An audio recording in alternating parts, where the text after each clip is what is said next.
right, we're back with a fresh stream now. We've just got the new. Oh, this helps a lot.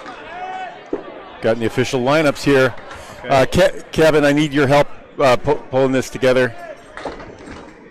And maybe Dan, you can help. I just need the last names. We have Lynn. Okay. Starting for the high rollers.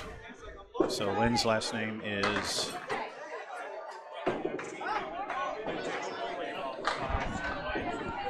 For the high rollers. We are live now. All right. We're going. Bowling's starting. We're getting the lineup straightened out. Well, it's Line. Like Caroline Lynn, maybe.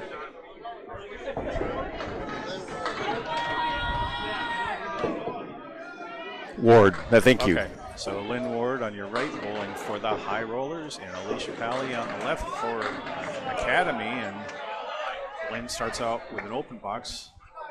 Alicia's going for a spare and does not go. She was looking at the 3, 9, 10. Good ball going down there. And for the 10, there it is. 10 box for Lynn Ward. 10 box for Alicia Callett. And we're underway.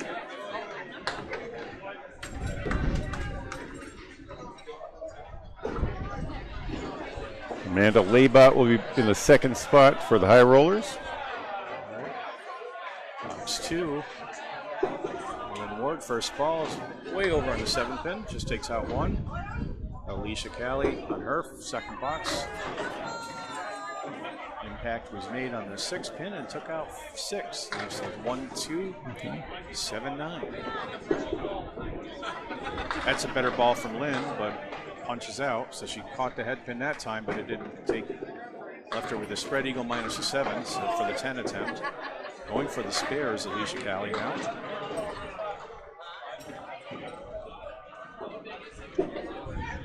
And almost, but doesn't carry the 9.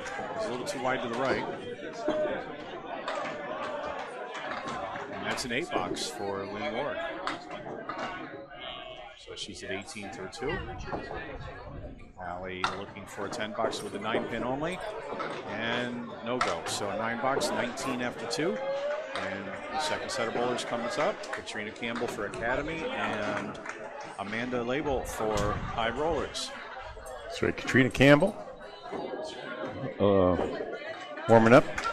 So Academy Lanes just took a tough loss to Central Park Lanes. We'll see soon how that shakes out in the standings. Then we got Nick. She's gonna have Nick Norcross, I think, bowling in the 3rd slot after Campbell. Yep, he's bowling 3rd.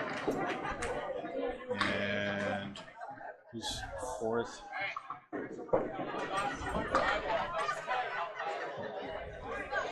Is that Freshie in 4th? My first ball for.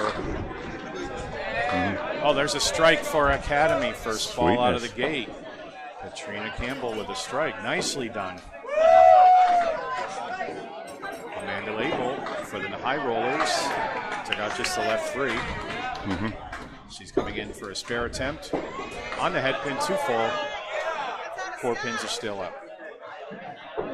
2, 3, 6, and 10. We'll try to get out of here with a 9 or 10.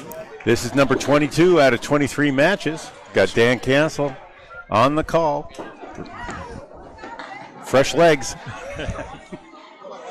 6 box for Amanda Label. So I just see they put her up there as Randy. Maybe that's. I'm going to take down my scroll. All right, box 2. Label in the pocket nicely. Leaves the 5 pins up. Kind of a hay bale up there. And there's double strike for Holy Katrina smokes! Campbell. Nice job, Katrina! Wow. Double. She's getting a lot of audience support here. And as Kevin would say, she's got a perfect game going, too. And then some. On her way to a 300. All right, so there's an 8 box for.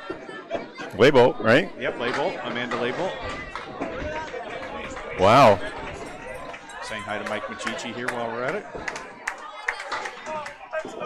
And we're coming into box bowlers 3, Norcross for Academy on your left, and Kevin Gratton on your right for the high rollers.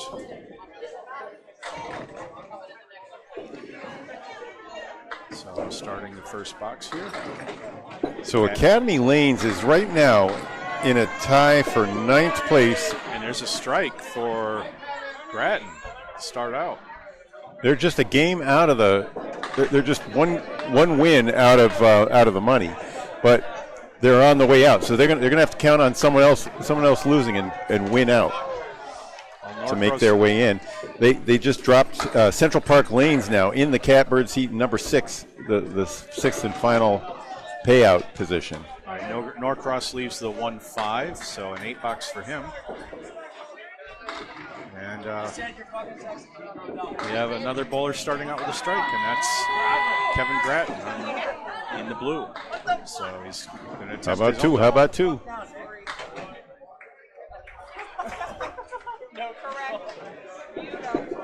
Kevin Gratton's been averaging 113.5 on the season through 10 matches earlier this weekend. Well, Norcross put down a good ball, but leaves a triangle and a 10 pin. It's 8 to strike. 7-10 split. Norcross for the spare. Good bid, but he left the 10.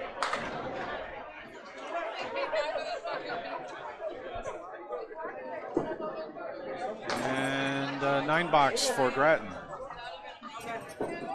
27. And 10 box for Norcross. 18. All right. Third bowlers come up. Nick Leach on your left for the Academy team. And Chad Reed on your right for the high rollers.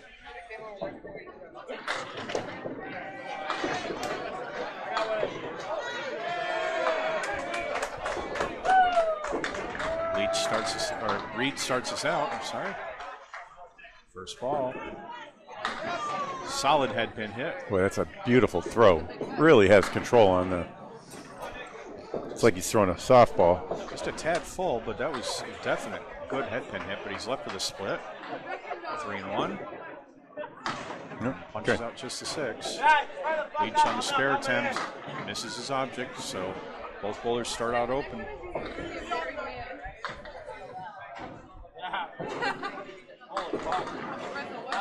And Reed with his 8 box, Leach with a 7. Going into box 2.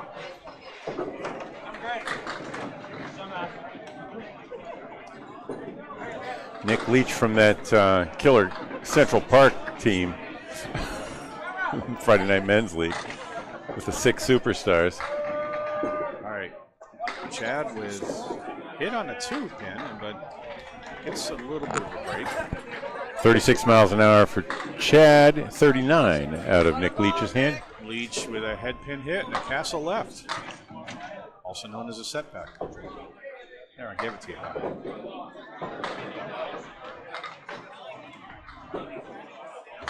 What a shot by Chad Reed. Played the inside of that. Leach trying to match, and he plays the wood, just gets to the 4 pin to go, leaves the 5-7. Good effort, good bid on that. He got some left to right motion going, and that's a 9 for him. So after 2, Nick Leach at 16, Chad Reed at 18 plus the ball.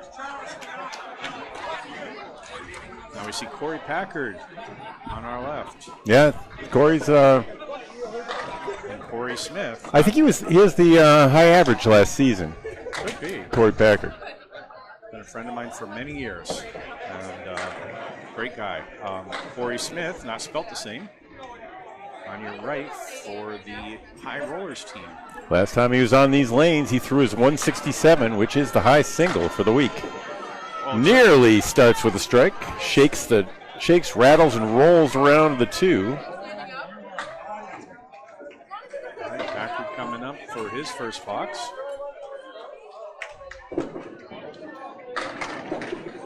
Corey's average, despite that 167, is below 120. He's at 119.56 Which on the Corey? season. Which Corey? Corey Smith, sorry. Okay, there you go. All right, both have 9 drops, and there's a spare for Smith. Packard trying to pick up the 7 pin for a spare.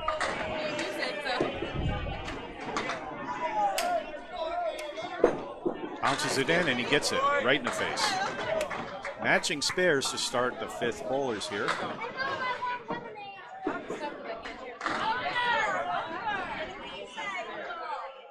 Yeah, they gave him a 10 on the score, but it's a spare. They need to correct that. Right. Okay, not you, them. Okay. You were good. All right, on the fill for Corey Smith. On the 2 pin, punches out a half blister right. On the 3 pin, I'm sorry. So just 2 in the fill.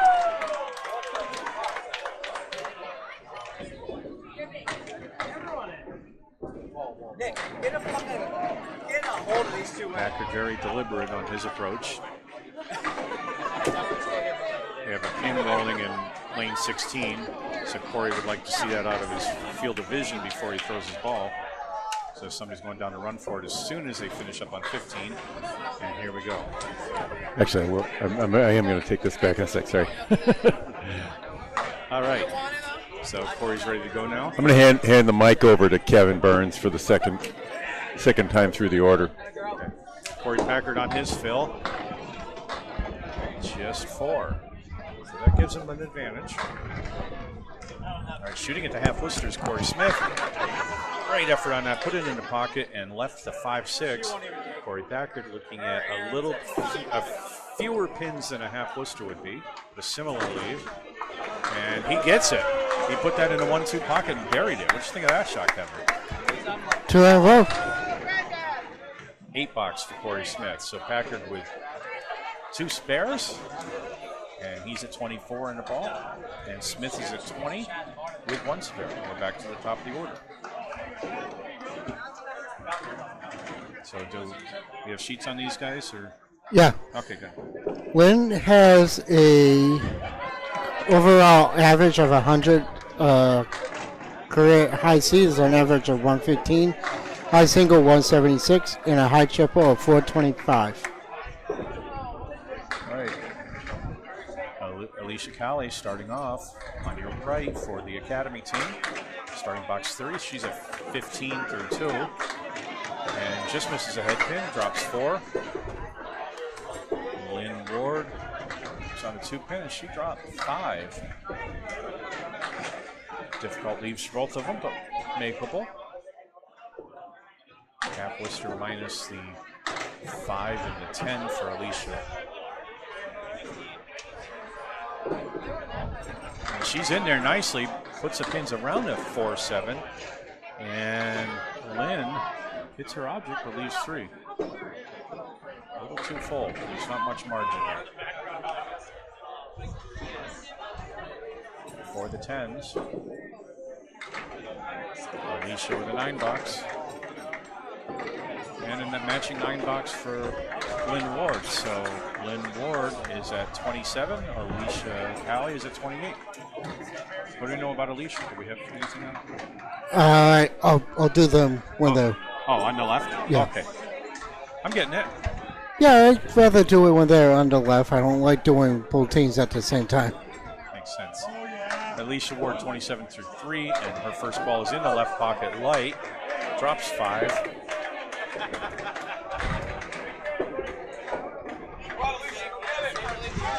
Lynn Ward with a 2-pin hit, leaves the head pin 8 and the 6.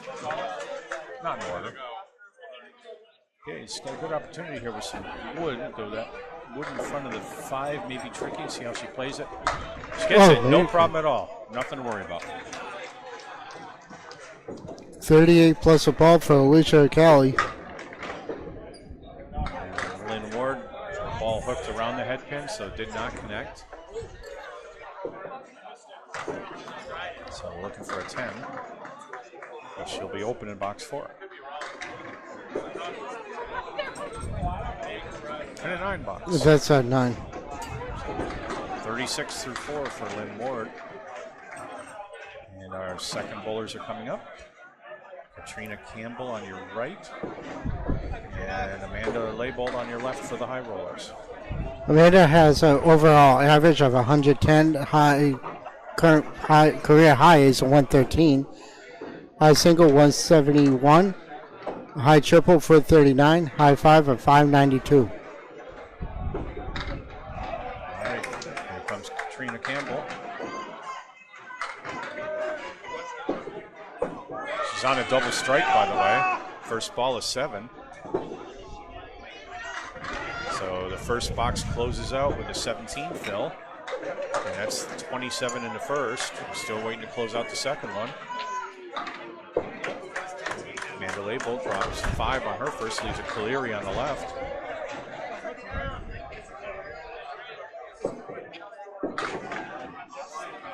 And that puts 8 in the second strike. So they got to catch up the scores here. So we had 27, 37 plus 8, 45 through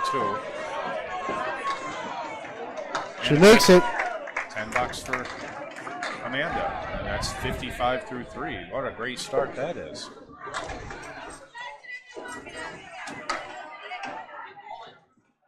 Amanda Leibold puts up a $6, so she's at 20 through 3. Trina Campbell, box 1, ball 1, box 4. 6 are down. And a 2-pin hit for Amanda Leibold, and she's left with a 1-3-10.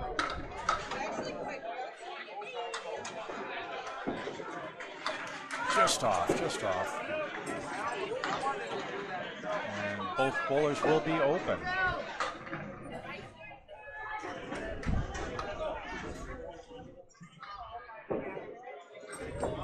$8 for Katrina Campbell and a $9 for Amanda Leibold. So where's that put us, Kevin? 63 and 29. And the 63 is Katrina. So what a great start for this string for her. Nick Norcross on your right and Kevin Gratton on your left. Kevin Gratton has a 112 average bowler with a career high season of 125, 196 high single, high triple 462, and a high five of 695, just under 700. All right. Oh, look at that. Norcross came in on a 3-pin, punched out the half booster plus a 5, but Gratton took out everything but the 1-5. So it's got some wood in between. That might help him here. And it does not. So good bid on it, though. Norcross misses his spare attempt.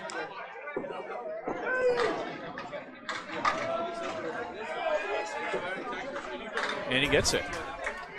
Nice 10 box by Nick Norcross. And a 10 box by Gratton. 37 through 3 for Gratton and 28 through 3 for Norcross. And an early 29-pin lead in favor of Academy Linz.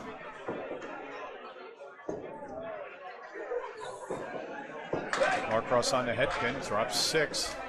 3-1 split, 3-4, 3-4, 2-4-7 on the left, 6-pin on the right. Perfect. All right, Gratton puts it on the 3-pin. Leaves a 4 horseman plus the 8-9, so just 4 in that first ball. So Norcross had 6 in the fill. Norcross had a spare, right? No, Okay. that was a 10. 10, okay. Sometimes I lose count of the balls. Happens when I'm bowling too. All right, Norcross with an 8 box. And Gratton looking for his 10, and he gets a 9. He's going to wait. That piece of wood is rolling. No, not to take the 10. Enough to tease, but not enough to knock it down. Huh? So 4 boxes in. Norcross is at 36, and Kevin Gratton is at 46. Chad Reed is a 119 overall average, a 126 career high average. He's in the 200 club with a 205, a high triple of 454, and a high 5 of 624. That was a great ball by Nick Leach. Put it in the pocket, but left to check mark. Off on the 2-pin is Chad Reed. So he's got 6 pins still standing. Leach just picks off the 5. Everything but the head pin for Chad Reed. And a 9 box for Nick Leach.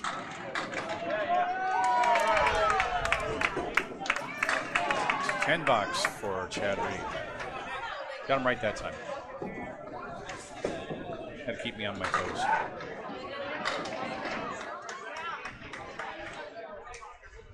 All right, box 4. Reed is at 32. Leach is at 25, and there's a strike. Add 10 to that. And Reed almost matches. He drops 9. He leaves the 9 pin. Great hit. Thought he was going to match him, but not quite. He's got a single pin to shoot for a spare. That's it.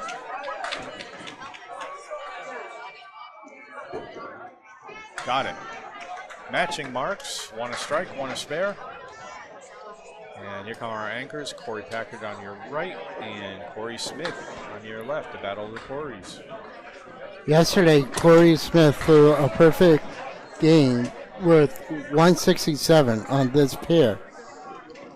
And he has a high average of a 128, current average 122, a high single of 198, a high chip of 506, and a high 5 of 720.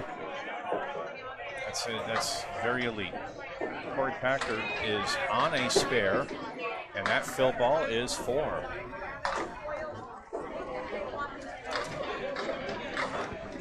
Corey Smith drops 8. And that's a 6-7 split. Sounds better than it looks.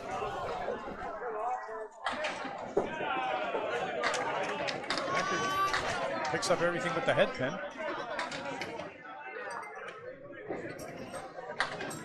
Trying to kick it over, but just gets a 6. All right, both bowlers have 1 pin left. Try to make a 10 here.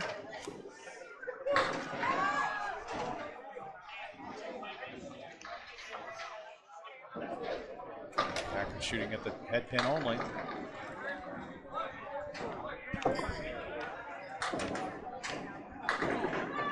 And all gone. 10 bucks for Corey Packard. 7 pin is not gone. That was out of the gutter. So a 9 box for Corey Smith.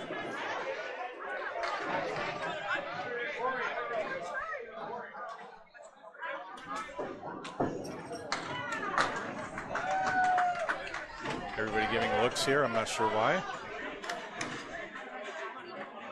First pin is left standing, right? No. Okay, box 4. Corey Packard on your right, he's at 38 through 3. Corey Smith on your left, he's at 29 through 3, and Packard in the pocket, but only gets 5. Smith just misses a head pin, and he's got a bit of a mess there. Well, it's a little better, but not much. Still the 178. No wood that's material to the quest. Packard shooting at a bunch. 2, 4, 5, 7, and 8. All together. He's just off. I thought he was going to be on it. He just picks up the back side of it. Nice try by Smith. He carried the head pin over where he wanted it to, but it went behind the pins into the pit. Did not take anything else down. So Packard with a line of 3. And he gets 2 of them. So a 9 box for Corey Packard. Corey Smith picks off just this 8 pin for a 9 box. So 4 boxes in. Corey Packard with a 47. Corey Smith with a 38. And where do we look now right now, Kevin? 28 pins. And that's in favor of Academy. Academy is on 2 marks. Alicia Callie coming up is on a spare. And I'm sorry.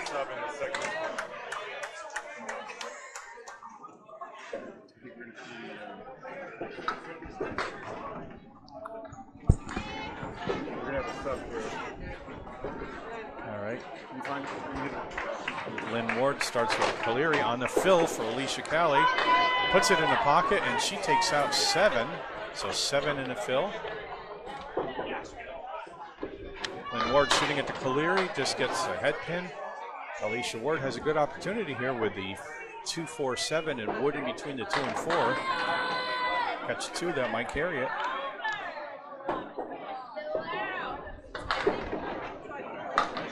And it leaves the 4 pin. So no spare in the 5th for Alicia Callie. 8 box for Lynn Ward and a 10 box for Alicia Callie. All right, Bob's back on. All right, we see Patsy Connell grabbing bowling balls. She's going to sub in for Amanda Laybolt in the second slot in just a moment. So at the halfway point, Alicia Callie's got a 55 and Lynn Ward 44. Get those for you. Lynn Ward on her first ball in the 6. Catches the pocket, but leaves the 7, 8, and 10. Okay, so Alicia Ward has a 106 average, high single of 174, high triple of 412, and a high 5 of 610. Alicia Callie, right? Yeah, and she bowls out of where? Central Yep. CPL, Central Parks Lane. All right. Wow. Well, that didn't work well. That was she hit the spot that she was aiming for. That looked good. That was impressive. That's all you can do, really. All right, so no spare for Callie.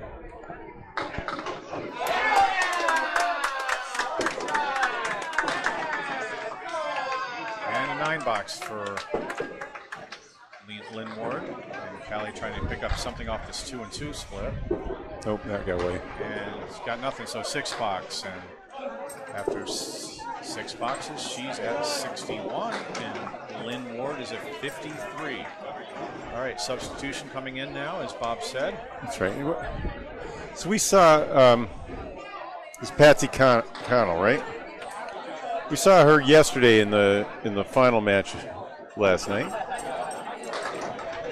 She's going to get 1 box to warm up.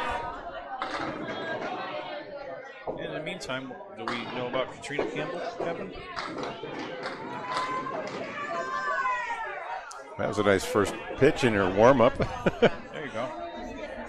This is Patsy. All right, so Patsy Connell here is a 106 average, career high season of 116, high single 163, high triple 409, and that's what we know. She bowls out of Kingswood. Up in New Brunswick, right? I believe so, you're right. So, Canadian. All right, she's allowed to throw 6 balls if she wants. Gets 1 reset in the warm-ups.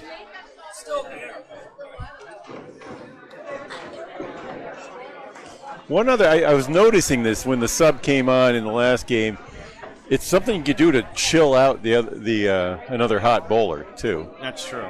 Yeah. Especially if you do it after they've thrown their first. They've just blasted a strike or a spare. Let's give them a little longer sit. Because you are allowed that one, the 6 balls and the reset. Anyway. A lot of psychology in this game, and Kevin's showing me the Katrina Campbell sheet.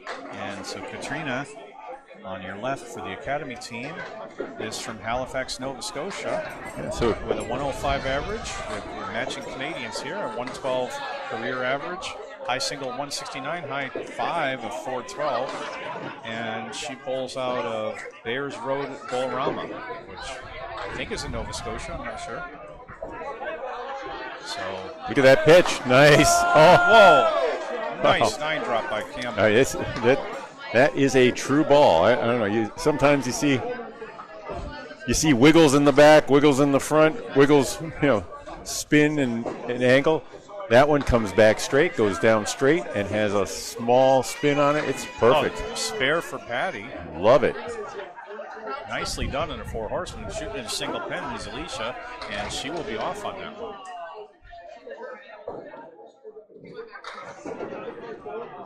I don't think she was too rattled with her first ball. And she adjusted and picks it off for 10. All right. And that puts Campbell at 73 through 5. Yep. And Patty and Patsy and Patsy, I'm sorry. and Amanda Thank you. Laybolt. So Laybolt Connell squad. And they are at 39 at the half. And a fill. And that's Okay. a single Oh, well. pin, so make it 40. Nice head pin hit. Well, that was almost a split I don't think I've ever seen before. I think I'm remembering Patsy throwing about 4 or 5 marks and filling them with 2s and 3s last night. She had 1-9 fill, but she only ended up with like 100, despite having a 4 or 5 mark game. It was real impressive on the spare side. All right, so Katrina's getting some advice on this sleeve, which is at 6, 7, 8, 9, 10, and Yeah. you know we're thinking obviously the wood. I think it's just a matter of whether we deflect around the 7 or not. You don't want to get too fine. You got to hit around that, You think in between? Yeah. around that ribbon on the pointed on the piece that's pointed at us. And yeah, it's not likely to carry all the way across the 10. We'll see. He's in there. Oh, leaves the 8 and the 9. Nice try. Took the corners out. Yeah. No, I don't think that's what she was aiming for. I think she was aiming for the side Yeah. of that piece. That's tough to hit when it's angled that deep, that steep. Not an inch either ways. All right. Patsy with the 7. And a 9 for Katrina Campbell. All right. 47 for Patsy through Connell through 6. Looks like the scores check out. It's a 35-pin lead. Much of it behind that double strike from Katrina Campbell. That's right. She almost had another one just a bit ago. All right, Nick Norcross on your left. And Nick Norcross has a 127 average, 210 high single. He's in a 200 club, 496 triple, and a 763 high 5. So very elite bowler. Drops 9 to start. That was cool how the 6-pin fell. It spun and stood for a while. Grafton trying to pick up the half Worcester remainder. Norcross just a single pin, and that's gone. Spare for Norcross.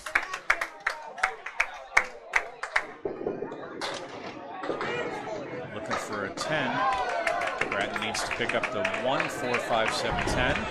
He's on the everything but the. I thought he was on the head pin when it went down, but he missed, and it's the 1, 7 left for an 8 box. 54 at the half. Norcross at 46 and a ball.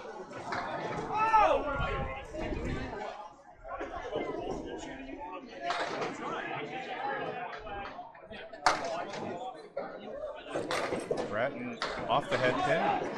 He's going to get a late break.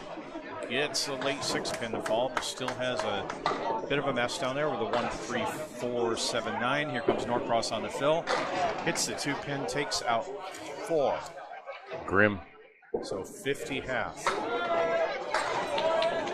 But they're all together, so maybe a little easier for him to hit. Sometimes you get away with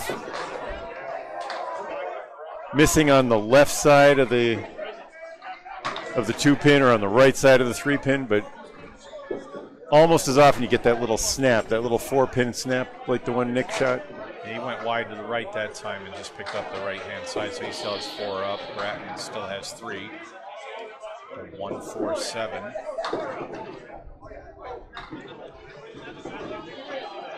And that's a 9 box. Gonna be a 10. Yeah, it's gonna be 10. 10 for Grat. 10 for Grattan, 8 for Norcross. So 6 boxes in. Nick Norcross at 58 and Kevin Grattan at 64. Now our other Nick Leach, coming up from Londonderry, New Hampshire, with a 118 average, and 119 career high season average. High single 194, 466 high triple and 721. He's still knocking on the door for the 200 club, but he's in the 700 club for 5. Third place right now, tied with Penny Lane points down in total. Who? Power Sports. Power Sports over here. Yeah, I have it on my scroll. They're up to 25 right now. Okay. Third place. Okay, Chad Reed on a spare. He's at 42 plus a ball. Here he comes on the fill, just 2. Punched out half Worcester. Leach is on a fill for a strike. First ball is 5. So all together, 1, 2, 5, 8, 9. 23, 186. Before completed boxes, extra lanes. Oh, Leach puts it through. So the all the top 4 are not Leach. I'm sorry. Chad Reed put it through the bunny hole. And Leach is open with a 5-9 still up there. 37 before completed boxes. Thank you. Penny Lane's second right now. Up the tiebreaker. They're down 4 through 6 completed boxes and down 2 marks. Who's Penny Lane playing? Playing Stronger Together, Baker's team. Okay. Yeah, so 305-301. They're down 4 and they get down 2 marks. So thanks, Paul Grant, giving us an update from elsewhere. As we are in the second to last match, all of the leaders, with the exception of Penny Lane, are ahead in their matches. Penny Lane is trailing by 4 pins. And you can see in the scroll below, Exeter just needs 1 point. They're up by 2 with 2 games to play. So if they win or any other team of the teams trailing them loses, they will clinch. Penny Lane, though, in second place, is trailing by a small amount to Stronger Together. Thank you, Paul. Penny Lane's down 4 through 6 completed boxes, down 2 spares. Down 2 spares and 4 pins. They are. All right, we just saw matching marks by Nick Leach and Chad Reed. And there it's 61 and 62 respectively, you see. Catch up your fills there. And in the meantime, Corey Packard and Corey Smith. Corey Packard. Academy Lane's making good progress here, 45 up at the midpoint. All right, Corey Packard on your left is a 117 average, a 195 high single, 455 triple, 738 high 5. He's won numerous awards in bowling over the years, and great guy to boot. Including wearing the world team champion, 2-time world team champion. 3-time actually. He was on one of the teams that won, the Academy team that won a decade ago or so. Yep. A career high average of 130.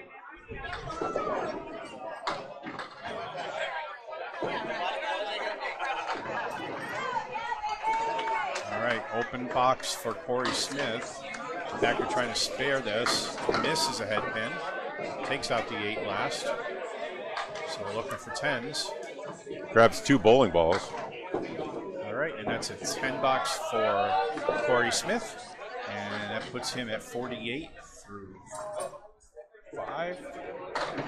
Packard misses a 10, the single pin, so he's a 9 box, 56 through 5.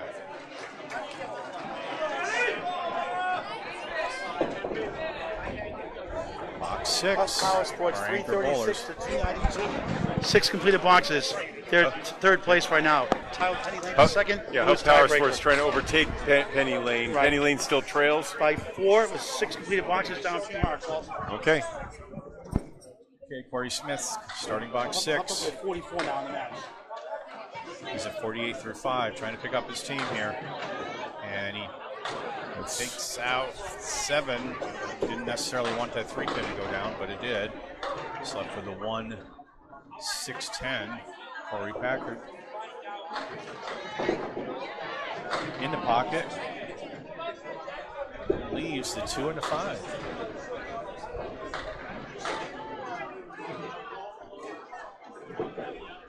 All right, so Corey Smith. I don't know, Bob, do you like that wood?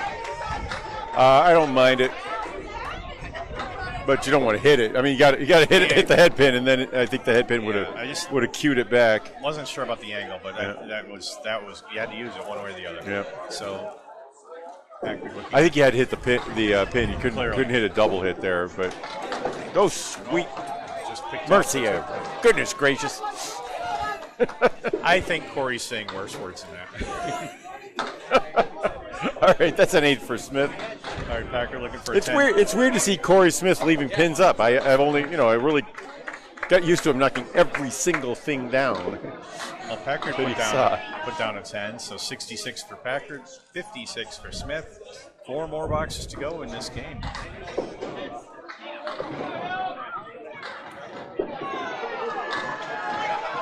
Bowling is not a game of perfect. Not in this game.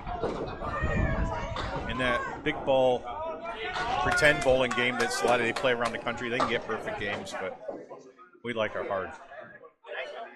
Well, even the game we call a perfect game is weird. It's like, Hey, you got all the pins down. That's what really matters, right? yeah, you threw a 111.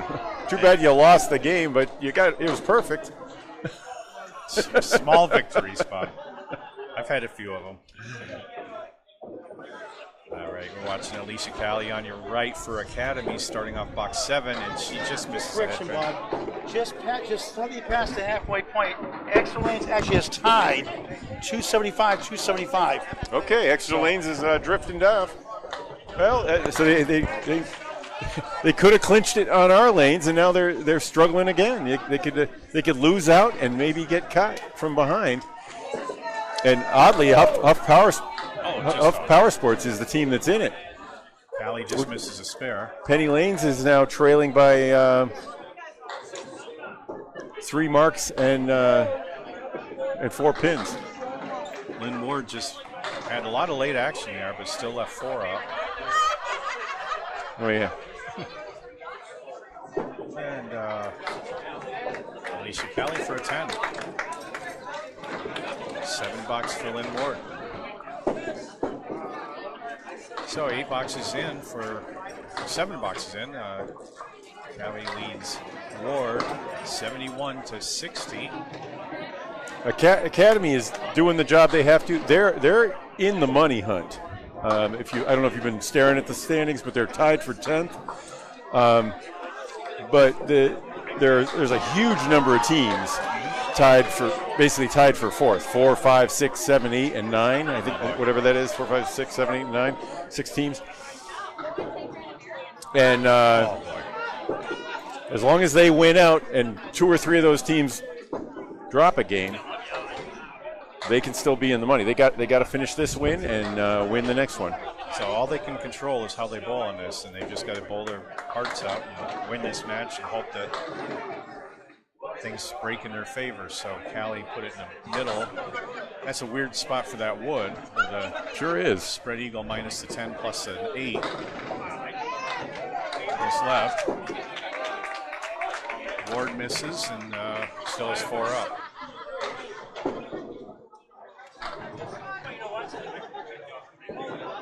So we're trying to get a 10 out of this.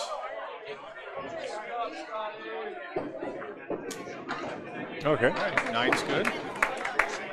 Ward trying to get a 10, and she gets a 9 too. So pair of 9s. And Callie closes her 8th box at 80, and Ward closes at 69. So now we're coming up to Katrina Campbell and Patsy Connell. I think I have the short-term memory of a bird, Bob. You seeing Patsy? Wondering? Yeah, I just had to look to see what the last name was again. Connell. I know, you've told me like 4 times already. It's not your fault. All right, well, I'm drinking Monster Energy drink. Oh, I'm just on water. And does that have memory enhancement? I don't know. It's got taurine in it. I'm not sure what that does to my system. It's got a lot of caffeine in it. Yeah. I'm good on that right now. I haven't been going as long as you guys have been. I like putting odd things in my body and seeing what comes out. All right. Katrina Campbell is at 82 through 6. Oh, sweet. Double strike to start. Darn it. I like her delivery. She really gets it in there. Don't like that lead. But 5 and dime, but if you're going to get that wood's not the worst thing I've ever seen. If she kind of deflect the ball. Kind of has to hit the piece on the guide side, and even then it's going to squeeze a little left of the 7 pin, I think. Patsy Connell leaves the 1, Well, 2, 3, and she needs a ricochet somehow. Yeah, she's got a break on her. See, look at that. There it is. Oh. See? Set It was there, just but it was just pointed a little. It was like it was aimed left. Betsy Connell takes advantage and picks up a mark of her own. She's the sparing queen. Sparing queen. And a 10 box for Campbell. Patsy Connell will gain a little ground with a fill. Katrina Campbell's in 92 through 7. 3 more boxes to go. She's got a good game going here. I gotta say, Pat, I said this last time, but she's been snake bit on the fills on these lanes. She had 1-9 fill. Everything else was 2s and 3s and 1s. It was weird. She had I think she had a 1, 2, 3, 4, and 9. Campbell just misses a head pin, leaves the 4 horsemen plus the 7. On the fill. Come on, bring it in. Yeah, there it is. That's in there, but Yeah, 6. well, still snake bit a little bit better. That was at least a good delivery. Yeah, she put it right where she wanted. Put 6 on the fill, and that brings her up to 57 through 7. Actually, 63. Sorry, I 63, didn't add it yet. Didn't add it. Yeah. Neither today. Boom, boom, boom. Oh, Oh, what was wrong with that? little flat. Betsy trying to pick up another mark here, and almost, but not quite. She poked it in the eye, and it just drifted away. Interesting. 7, 8, and 6. 6, 7, 8. Probably a better way to say it. All right, Paul Grant with another update. All right, through 8 completed boxes, Sean Baker's Stronger Together team leads number 2, Penny Lane, 430 to 413. The lead is 17, 8 completed boxes. Stronger Together is a strike also in their favor. Serve 17 plus the strike fill, which averages 8.3. Stats by Candle Morning Network. We'll give you an update. Right. So that means, the implication there is that if Penny Lane loses, they're out of the chance. They're out of the hunt. But Huff Power Sports is very much in it. Right. They're leading. Right? They're 3. They can get to 2. They can get to 1. Exeter right now had a 223, 186 lead late in that 4 completed boxes, and they got a double strike and tons of strikes to tie it up. So Exeter is bowling Huff? No, Huff's over here. Exeter's over here. Okay, yeah. All right, and Exeter is leading though now. Okay. It's about even right now. Check Okay, it they're in. about even. Okay, thank you, Paul Grant. All right, we saw Norcross come in on the head pin and left a 2-2 split. It's fun, you know. We're trying. We're the network of bowlers, not the network of pros. Yeah, there are 12 matches going on all around us right now, and there's tens of thousands of dollars on the line. We should be giving updates, you know, with flashes in and stuff like that. Someday we'll figure it out. We're getting there. It's kind of cool to walk around. I've done that correspondence job. That is really invigorating to go around and try to figure out who's winning and who's about to clinch. So Creighton put up a spare there. Norcross had a 10 box. And again, he's on the head pin. Again, a split for him, this time with an extra pin. So 3 and 2. On the fill, Creighton's in the pocket, put 6 in his fill. Yep, I'm just Paul's got another update, but I'm trying to catch up. Here, Paul, just talk to Dan. Take these.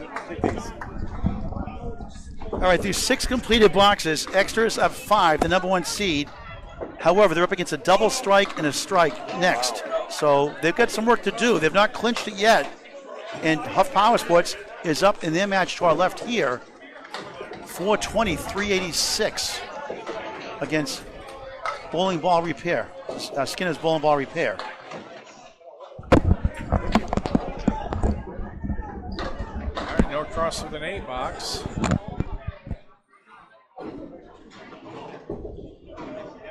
And a 9 box for Kevin Creighton. All right, 76 for Norcross, right? Yep. And that 80 for Creighton. well, he's at 89, 89, right? Yeah. Yep, I was a box behind him. Cool. And now I think we're caught up with the score. It's still 35. You know, a lot of this came from out of Katrina Campbell's double to start this game. That's a good way to get an early lead. they're kind of coasting on it, especially when you're trying to stay in the top 5. Nick Leach's? Okay. Good point. He was on a strike a little while ago. Yeah. All right, Chad Reed, nice head pin hit, but leaves him in the 4-7-10 split. Nick Leach, 1, 2, 8, 9. And everything but the 9. Nice hit. Couldn't get that back pin to go. Oh, good bid. Nice try by Reed.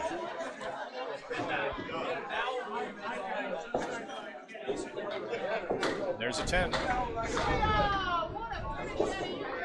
And another one. So matching 10s for Leach and Reed. That's what Leach needs to do, is get rid of these boxes because they're leading by 35. That they just need to play it out.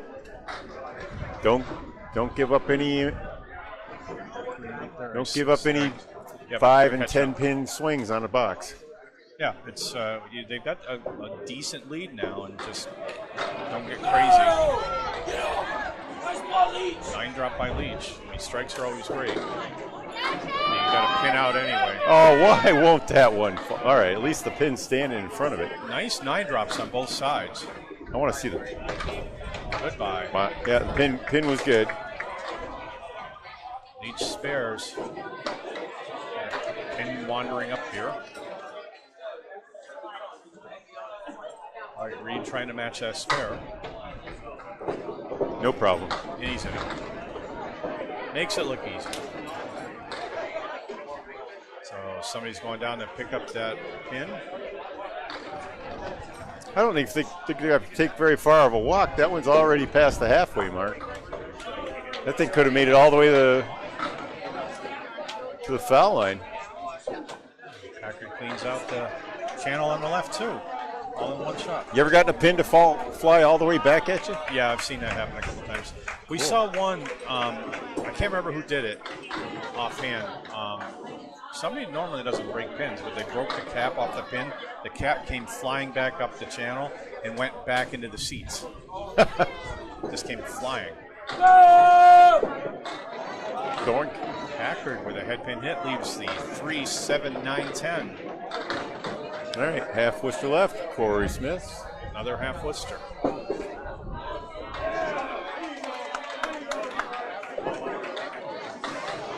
Packard has a tough leave. No, he banged. Tried it. Yeah. Corey's very precise when he gets in there. All right. It's definitely a precision bowler. Nice try by Smith. Packard with an 8. You get the 4-7 for a 10, and that's a 10. The more unorthodox way of hitting it, but 10 is a 10 is a 10. So Smith, 66. They're saying 66 up there. Well, I can add sometimes, but not this time. Okay, 74 for Well, Packard. so that was a 10. All right. Yep. Yeah, he had a 10. Okay. Hey, sometimes we're right back here and they're up wrong up there, but that's the official score. I heard you say 10. I don't know why I put 8 down. So welcome to my World Cup. Packard on the 2-pin. Leaves a 4-2 split, and nice head pin hit by Smith, but leaves a 3-6-10. A little snowplow in front of that 3-pin, I think. Packard trying to play the inside. His body language was really funny. Swing and a miss. That one smashed. No problems for Smith on that spare. Packard trying to clean up this mess. All right, a little rally coming here. 6 box. Corey gave up 4 there, and Corey Smith with this. Corey Packard gave up 4 there. And Corey Smith is going to make up 5 or 6. So that Or more. He's already made up 4. Yeah. Halfway decent fill. Just in the 8th box alone, though. Yeah. Yep. So it's 30 minus a ball, and everybody else got to get in line, starting with Lynn Ward. She's a 69 through 8. And her first ball is on the 6-pin. So Alicia Cali is at 80 through 8. Central Park Lanes star. All right, got a little bit. Yeah, things went okay there because she came in on the 2, didn't punch out, left the 1, on the 3, I'm sorry. Leaves the 1, 2, 4, 8, and 10. Could have been worse. Then Ward trying to pick up the double line here, and just a couple. Gonna have to ride the rail. Nope. A little too much to the right. Yep.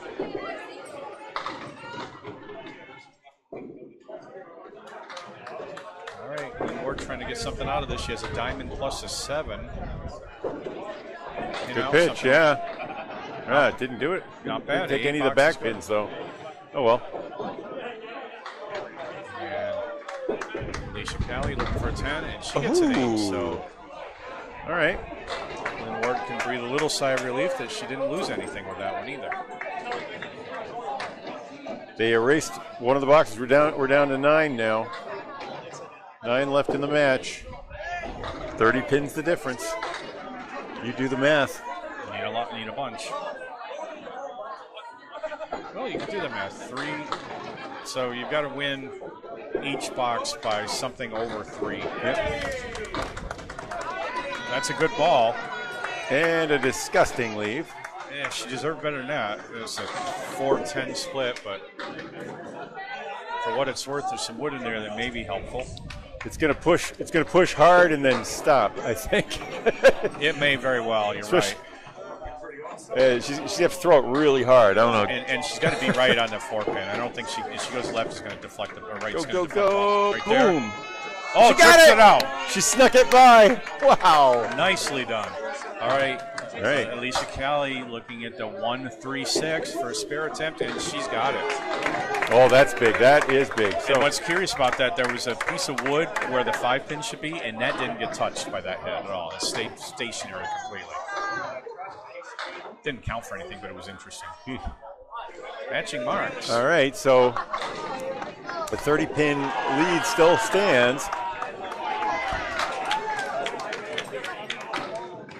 Lynn Ward throwing the purple bowling balls on the head pin for 5. A little too much head pin, 5 in the fill, and she ends up with a 97 straight. 92, right? I'm sorry, I couldn't read it right. And Callie picked up on the total, so she dropped 8 in hers. That's a 106. So 92 for Ward, 106, I'm sorry, for Allie. 106? 106. Yep, that's it. That's right. Yep, 106. I think I said that before. And what's And that do to that's the lead? 33 pins. All right. Good job, Alicia Callie, battling back Lynn Ward's assault. She couldn't make any ground on that. Now, I think Patsy Connell needs a couple marks. All right, we have our two of our Canadians up here bowling against each other. Here comes Patsy. 2-pin half Worcester. And hit 3-pin, 4 pins plus at 9-10 back. Brody to the max. All right, we got a change maybe in the standing. Penny Lane lost to Stronger Together. The 2 seed cannot get to number 1. Baker's Stronger Together team 555 to 523. Huff Power Sports has the lead, I think, right now, 495. Actually, that's 495 to 497 late in the match. 457, yep. Yeah, they're looking good now to go to second place in sole possession. And now next match, if you can get to Kimber, if you get your lanes over to 19 and 20 somehow to cover Montalvo MP with extra lanes, Mike McIntosh's team, Yep. they're losing right now. All right, they'll be tied with Huff Power Sports 1 and 2. And who are They're they playing? the Narclones Oh, they- next on 19 Okay, and 20. might be worth considering. Okay, thank you, Paul. 19 and 20. So a lot of things going on. Kevin, who's on these lanes next? Central Park Lane's also in the money. Those 2 teams are also in the money. I'm not sure if we're going to move, but I think somebody should be over there on the right covering. The number 1, I mean, it'll be Narclones on our right against Exeter.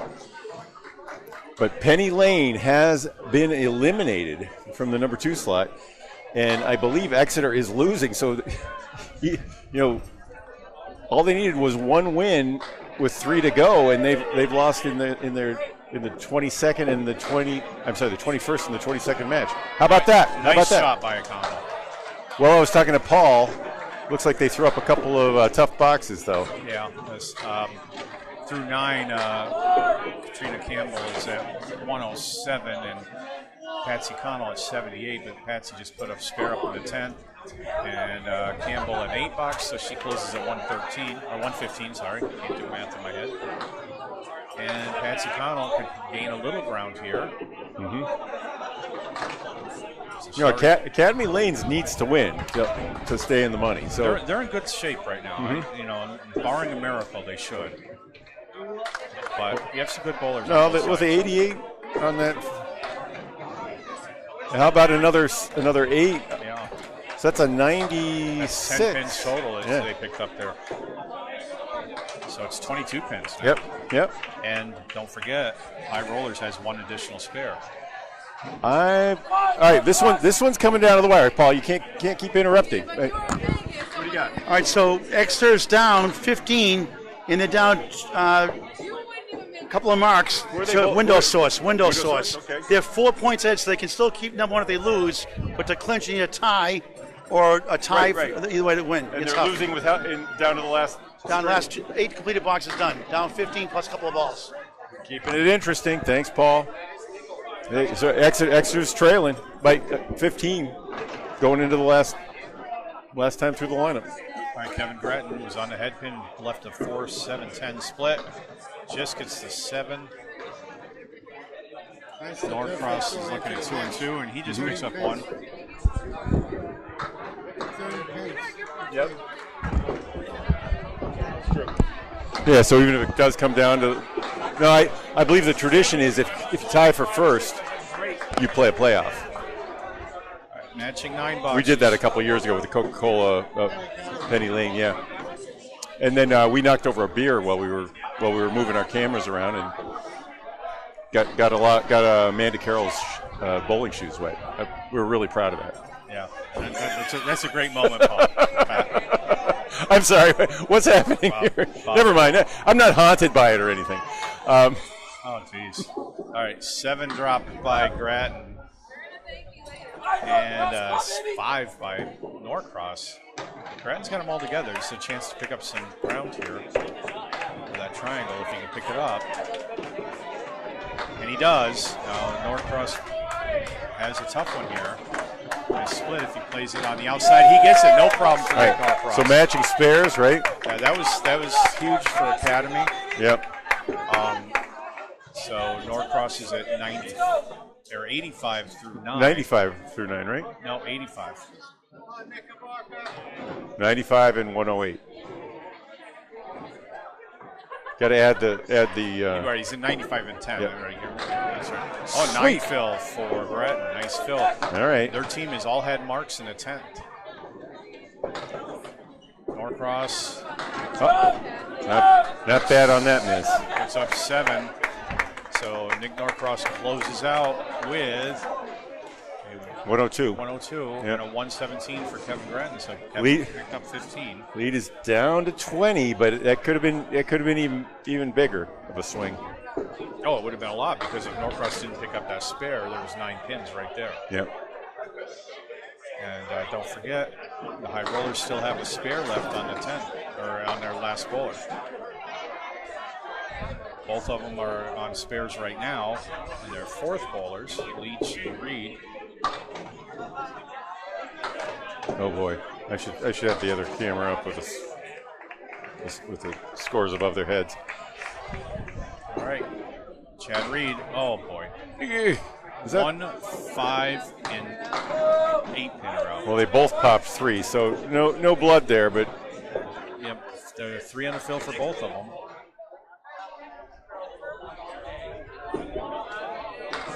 Reed tries to the side with 4.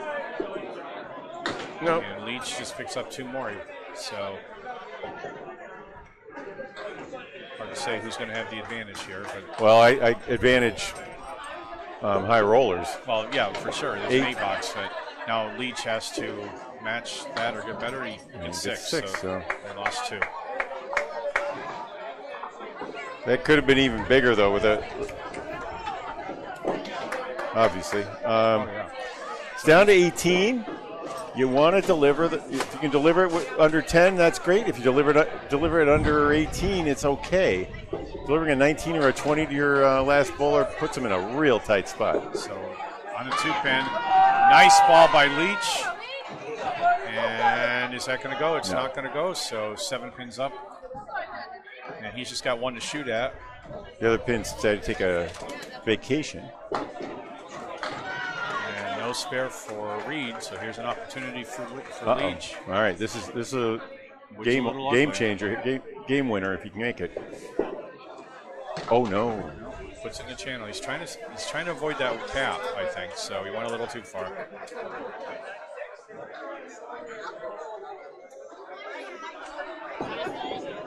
$10 for Chad Reed. Finishes 110, right? Yep.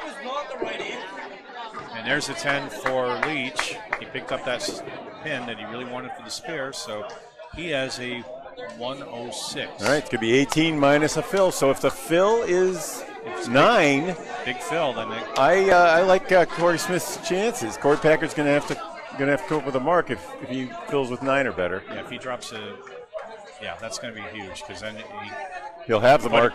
Another one up, a strong chance of making the mark too. Well, if he drops a strike here too, we'll see.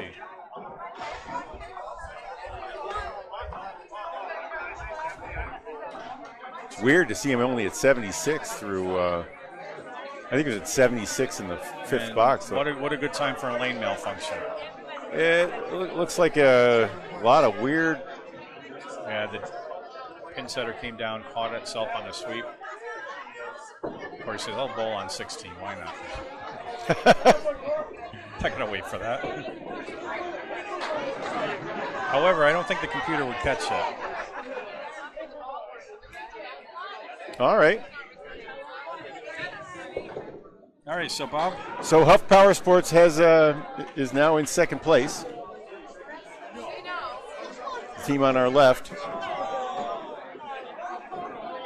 with Jason Kaler as their anchor, Richard Beveridge Jr. and all those fellas. Everett Beveridge Jr. also we saw last night. Penny Lane, Chris Bovair's team dropped their match, as I understand it. I heard there was a big double strike from Paul. Was talking fast as usual, but I think if I understood everything he said.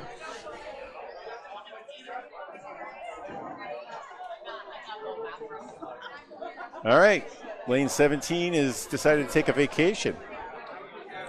It is Sunday afternoon. So that's a lot of bowling this weekend, guys. You sure we're not ready to break down? We got another guy going down there too. So, whose advantage is this?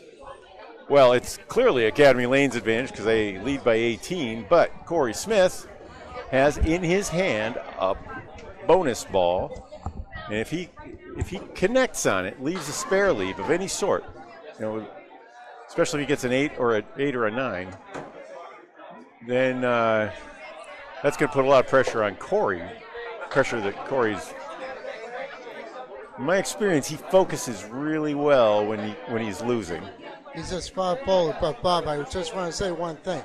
This is a 2-person breakdown because the twos got stuck right on top of the sweep.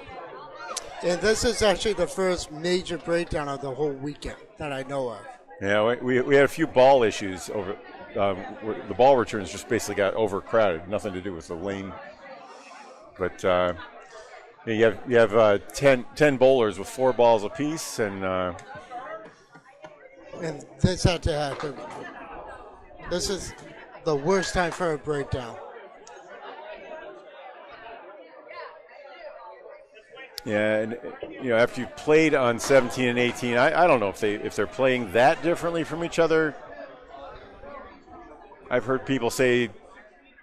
you say, and among others, that maybe it's not carrying as well on 17 as 18. I don't know, but it's really hard. Everybody in the house is waiting for us. Not necessarily. You still have Exeter finishing up against Windows Source.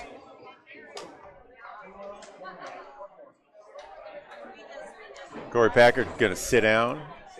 while they work on his lane. Meanwhile, would anyone like to talk about Kierkegaard or Kant or any? Well, okay, that's progress. That's progress. not a good sign, man. The pin setter leaning forward. No. Pin center No. in front of the sweep. Oh boy. It's supposed to be the other way around. I think They need to pull the sweep forward, not pull it back. There you go. Uh-oh. Yeah, it's a sensor. That's what it is, I think. Dum dum dum dum dum dum dum. Jeopardy thing. All right, so You gotta try and keep the tubes up so you can get the sweep out of there. Well, I had this breakdown once before at Mason, so it's not fun to fix. that's one of the Dellis brothers. Jumping up Okay, and down. there we go. Okay. There we go. Sweep is going forward. Sweep goes up. That's reverse, right? Yes, Paul Grant. So Exeter is losing right now. They're down a strike and a spare. They're down 5, but Keith Beaupre had a double strike and a strike in 2 boxes later on, so he's on a strike. They got a spare also. So Who's they? Exeter? Exeter's working on Exeter's opponents. So Exeter's down 5 plus 2 marks. 4 boxes to go. 4 boxes to go. Okay, is that over here on the right? Yeah, it's over here in 21 and 22. Okay, I got binoculars. 19 and 20 is Narclones and Exeter next match. We get our camera over there somehow. Well, it's going to be not one of these. Maybe you should do it with a cell phone. All right, there we go. Oh, now the headpin's stuck. All right, well, that's smaller potatoes.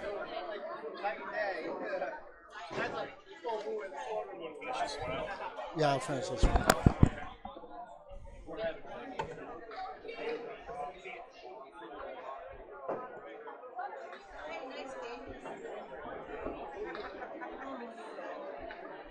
I don't know if it's a contact problem now, folks, but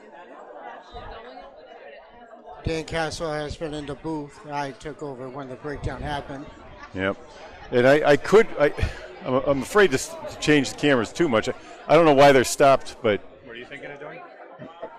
I'm sending the camera over to look at the, Mess with it too much. Beaupre and Aaron Fontaine are going head to head. They're the last bowlers. Last two, they're actually the cleanup bowlers. All right, here. You can see Fontaine, but I can't see the pins if I look at the bowlers. Oh, no, it's the pin. We can see from the pin cam that 17 is still on fire. Not literally on fire. It's just Figuratively speaking, 17 is busted up, broken down. I don't know why they're waiting on. Unless they have an issue too, do they? No, I mean he's got the ball. Here it comes, Aaron Fontaine. I'll call the pitch. Looks like he knocked 7 down. Now this is Beaupre on a strike. I've got binoculars so I can see his score. Oh, what a hit! 9 drop. So Beaupre's team is leading, and they're trying to knock. Yeah, Exeter has to win to clinch. If they don't, they're going to have to win the next game. They also have a 30-pin lead. So Beaupre can't get the spare on strike, but he has a 9 fill, and that, I believe, makes the lead 14. Fontaine open with a 9. And with this, the lead will go to 15. Beaupre at 127. Aaron Fontaine at 100 through 9. They're still doing repairs on our lane. I'm trying to Make the time go, right? Yep. So Fontaine with the delivery. You see him on the head pin, splits him. That looks like the 6, 7, 10, or something in that neighborhood. And Beaupre pops. That's half Worcester.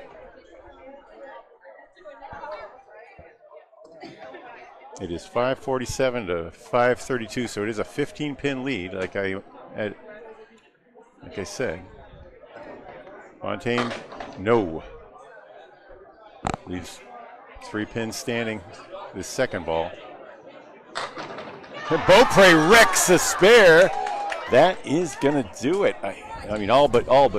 He's gonna face a triple strike maybe. Fontaine puts up an 8.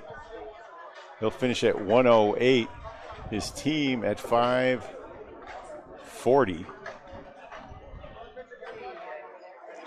Keith has already got his team up to 557. Leading by 17 plus this fill on lane 21 to our right. Keith throws, pops 6. As he finishes with a 143, a 129 from Bougie. It's the window source. Not sure who Bougie is. Sorry. JT Lyonese will be in the anchor spot. Going up against Jeff Surratt. Surratt can't make the strike. That's what he needed. He needed multiples. JT was in a spare. He fills with looks like 5 or 6.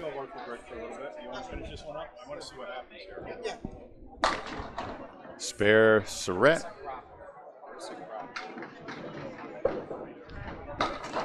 And a nice bid from JT. No, Surratt did not have the spare. He had the 7-pin out of view to me, and that does it.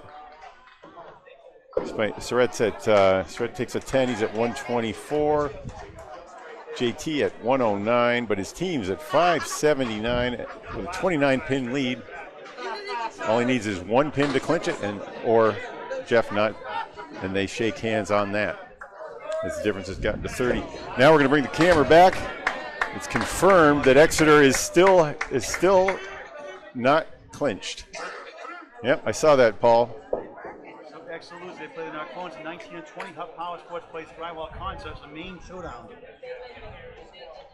So a team. Yep.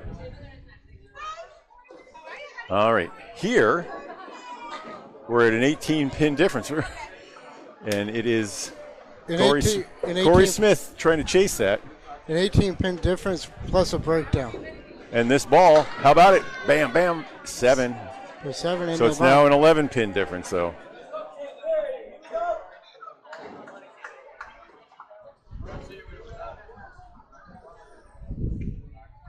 Corey just needs to hang on.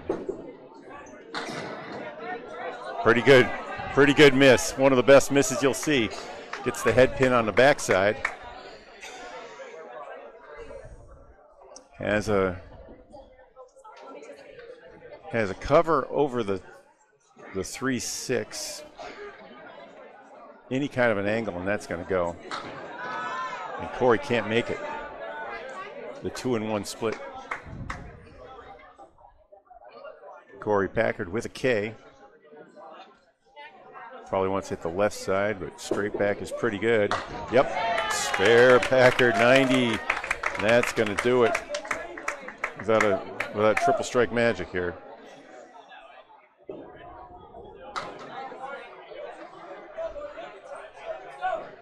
You can't count Corey Smith out. He is known for throwing triples. Yeah, but even then, Corey Packard has something to say about it.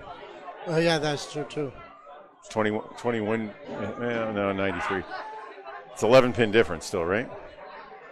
Yep. Plus the fill ball. Yeah. Oh, there you go. Okay. That's one. All right. You're right. You're right, Kevin. 103.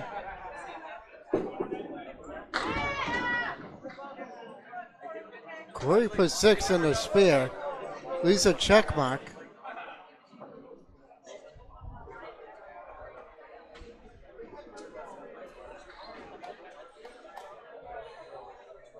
That wood is funky.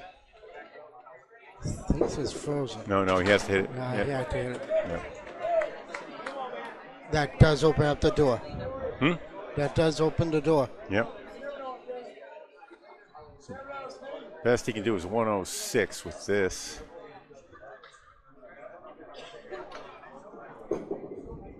That was Gone. it. Yeah.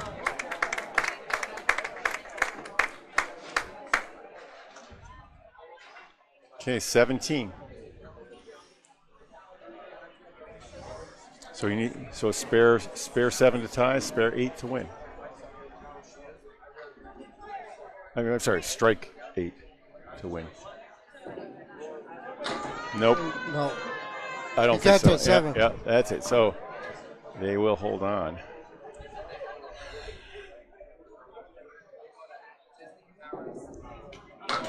Makes And a it. 10. So. Yeah, that's going to be a 113, and that should do it. A 7-pin victory for Academy Lanes. It came down to the last box, though. We haven't seen that many down to the last ball like No, that. we haven't. That's something. And we also haven't seen any lane breakdowns for half an hour. Well, kind of punctured the tension a little bit. Yeah, it did. All right. Our next and final matchup on our stream will be Pub 125 in Academy Wins versus. Yeah, they're both in it. They're both in it for the money. And to our right, we're going to have some great showdowns. I mean, Exeter's got to beat the Narclones. They're going to be right next to us on, I believe, 19 and 20. And I believe Pelican's going to cover that one. I mean, I can get 19 and 20 on the cameras, but it's not going to look pretty because it'll be from a side angle. Yes, I am good. Thank you. Last call for the last 50-50 of the tournaments. All right, we're going to put ourselves on mute while we mess around and clean. Doing it.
No, I'll do this right No, now. you help me get the lineup straight. Kevin, here are the lineups. Now, we had significant lane delays, so things are moving rapidly for me. We're about to cover the Narclones up against Exeter. Exeter is still not clinched. They've got to win. Narclones have been putting on some vicious numbers too. So it is by no means certain. High rollers. So where we have here is Exeter on the right. We're going to erase the score. And They're going. looks like Mario first, right? Yep. Mario Johnson. Sonia Rossi. With a J. Yep. Then what? Tim Mateo. Tim Matero, you said? Yep. Okay. Aaron Fontaine.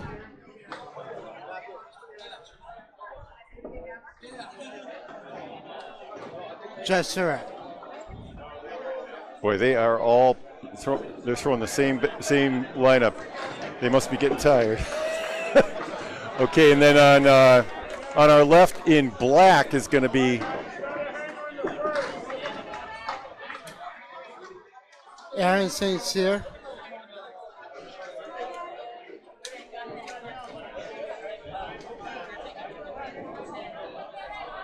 and 2. Ashley Britton.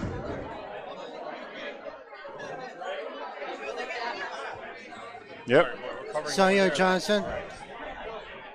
Sonia with a Y.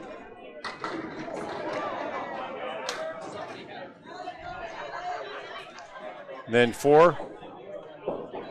Devin Brooks. Mario starts off with a 9 drop. St. Cyr punches an eagle, and Kai Hunt.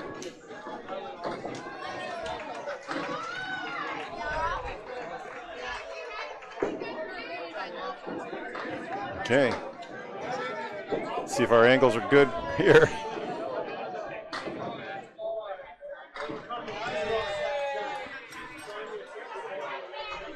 All right, now I'd like to have Dan running some play-by-play over here. Okay. Can we have you have 2 seats? Move both your seats over here. What do you want me to do? Yep, I'm over. You want me to give him my headset, or? Okay, that was a 10 for Mario and a 7 for St. Cyr. Yep. I'll be back.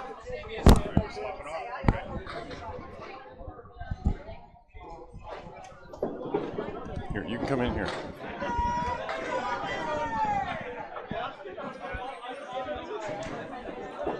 Okay, I'm on. No, you got it. Yep, I see.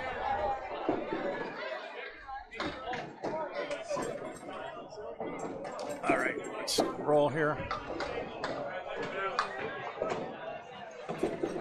Okay. I see your thing. Yeah, you should be watching Aaron and Mario. Got it. You have the wrong team names up there, but that's okay. Okay. Here we go. Aaron St. Cyr. No spare in a second for Aaron. Mario Johnson. She's got a 9 box. So box 2, she's got 19. And Aaron St. Cyr with a 9 box of his own. Yep. 16. Narclones. There it is. Okay. I think right. we got our scoreboard. We're at a funny looking angle. We're trying to get this final in. We got Sonia Rossi coming up on your right. Team Exeter against the Narclones. 2 good friends here, Ashley Breton on your left for the Narclones, and Sonia Rossi for... So Mario put up a 19 and Aaron St. Cyr a 16. All right, Sonia starts off her first box, and she's on the head pin, drops 6. Ashley Breton, just misses a head pin and has a 4 drops, 4 horsemen left, plus the 8 and the 10. Sonia is looking at the 2, 4, 7, and 6 pin. Okay, she's on a spare attempt now. Tough one to make. It's pretty when it goes. She just, what an attempt there. She cut that over perfectly and it brushed the other pin, the 6 pin, but it didn't go. Ashley's off to the left. Still has 3 pins standing. And for a 10 now, Sonia Rossi with a 10. No, she's all over it, but the wood deflects, and Ashley Breton with a 7 box. So Sonia made a couple of really good efforts there and just ends up with a 9, which is kind of remarkable considering how well she threw the ball. But we'll see what happens here. Box 2, Sonia Rossi on lane 20. First ball off the head pin. Gets some late action here. Still falling. All right, 4 horsemen left. Ashley Breton in the pocket on the right side. And there's a strike for Breton. Super. All right, Rossi trying to pick up a spare here on the 4 horsemen. She's got lots of wood down there, and it works. Spare for Sonia Rossi. Both bowlers sit down on marks, and Breton is at 17 plus 2. And Rossi's at 19 plus 1. And now we get to see our third bowlers come up, Sonia Johnson. Am I correct on that? Yep. Okay. And Tim Matero. Tim Matero. Yep. I couldn't see him, but now I can.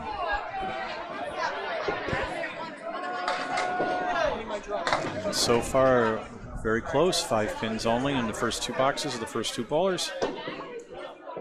Lots of bowling to go here. So Tim Matero is going to start us off on your right for Exeter.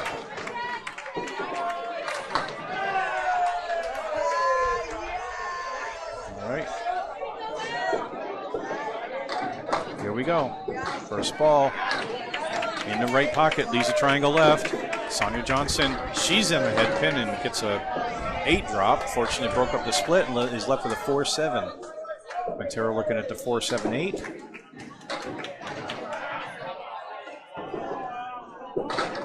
Oh, and he does not get the 7 pin to go. Johnson trying to pick up the spare, and she just picks off 1. So both bowlers have the 7 pin standing.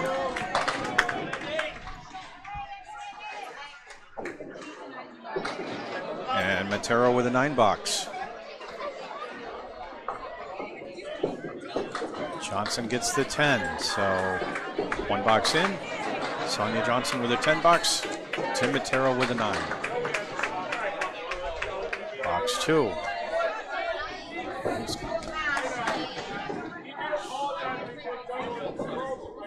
All right. We got, this is the 23rd and final match. And believe it or not, the $13,000 first prize is still on the line here. Matero drops 9. Sonia Johnson. Exeter needs to win. Same lead she had before, the 4-7.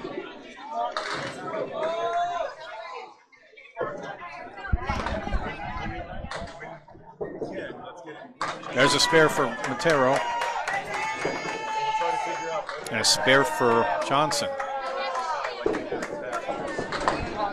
Not bad. Right, Bill. Good to see you, man. All right, coming in a box. Third bowlers will be Pair of spares, yeah.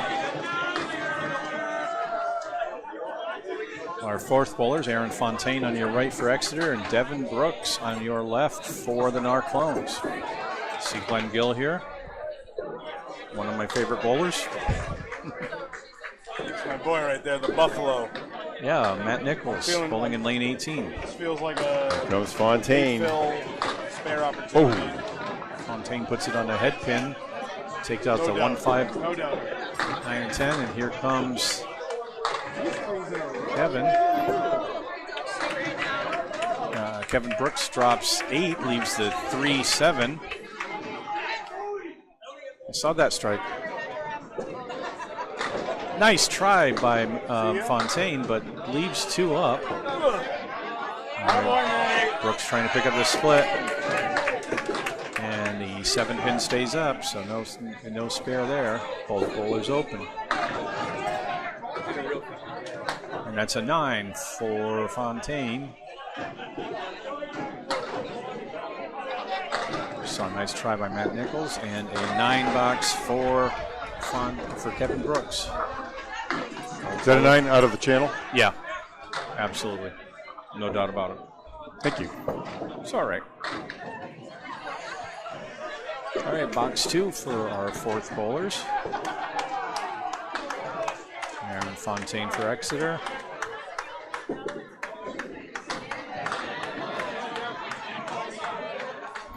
And here he goes. Nice head pin hit, Castle right. Brooks takes out the right-hand side of that mess. All right, Fontaine's got 2 pieces of wood. Frankly, I don't think either of them look that great, but we'll see what he can do with it. And just picks out the 5-pin, so open box in a second for Fontaine. Brooks punches through the 2s to 2-8.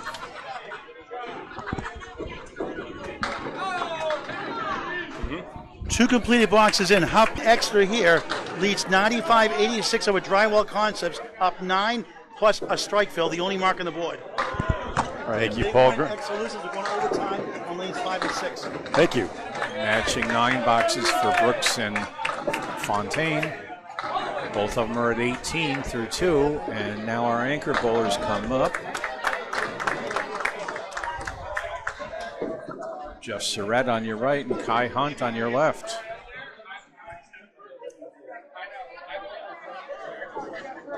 Jeff Surratt for Exeter. And he's all over that head pin and takes out 7. Kai Hunt leaves a check mark. 3, 5, 6, 10. Surratt looking at the force. 2, 4, 7, and only the 2-pin goes. And that's a spare for Hunt. So he picks up a little bit on Surratt here in the first box. 10 box for Surratt.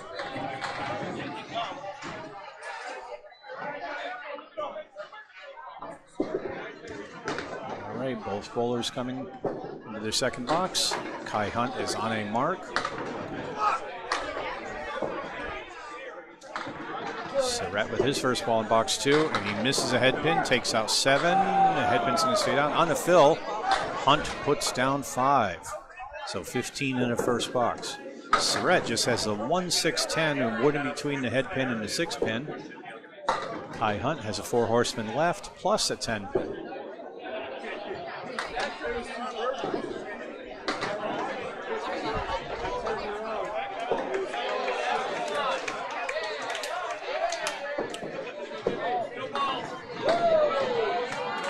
Waiting on some balls here. So the bowlers are holding off while we're waiting for ball return to work for them. Meantime, if you can see 18, can we see 18? No, we can't. We see Justin Waters coming up on 18 for the CPL team.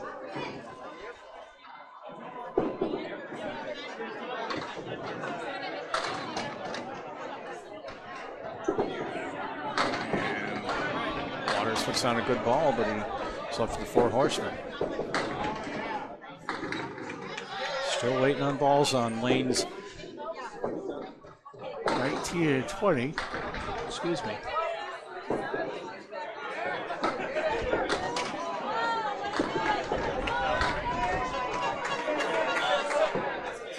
All right, we have balls now, so we're back to the action on 19 and 20.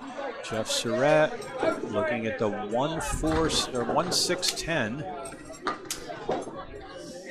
If he hit that head pin, he might get that wood to move over and pick up spare. Kai Hunt, 4 horsemen left plus a 10 pin. Here comes Surratt. Oh. And yeah, he capped the wood a Weird little deflection, bit. yeah. So both open. Hunt's left with the high-low jack. 9 box for Surratt, and Hunt with an 8 box, so 2 boxes in for those guys. Surratt's at 19, and Hunt is at 23. All right, overall, that means we're tied. 94 apiece with 2 marks hanging on each side. Only difference, Ashley Breton is on a strike. Has a second fill ball. But she and Sonia Rossi both marked, as did Sonia Johnson and Tim Matero in the 2 and 3 slot. Here we have Aaron St. Cyr and Mario Johnson. And we're going to flip the scoreboard around so that the scoreboard follows the bowlers. All right. Aaron St. Cyr. His head's behind the scoreboard. You see him up there. But we're at an angle, guys. Hey, it's better than having to move everything around. Another split. Split for St. Cyr. Spread eagle minus a 10, and Johnson leaves the Colery left, 4 horsemen plus the 9 pin. St. Cyr on a spare attempt. Oh, geez, he carried that off the wall nicely, but a little bit in front. Great for the wooded roll back. Johnson misses hers.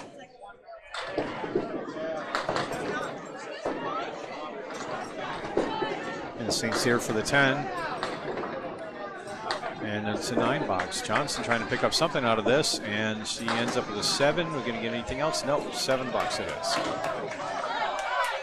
So the 3 boxes in. 23 for Johnson, and, or no, I'm sorry, 26. I can't read it from this distance. 26-25. Yep, I'm sorry. Just a little too far away from my eyes. There are binoculars sitting on your left. Oh, there are, aren't there? Yes, there are. Wow. I've been in the upper deck, 4 rows from the top in Foxborough Stadium, watched whole football games with these. Hey, St. Cyr is off on the 3 pin, drops 5. He's left in the middle bunch. Johnson also on the 3 pin, leaves a Colery left. So that's the 1, 2, 4, 7, and 9 pins. St. Cyr shooting at the 1, 2, 5, 8, 9, and he leaves the 1, 5, and 9. Johnson on them. Oh, just about trips out to 7, but it stays up. Yeah. Backs are so sticky.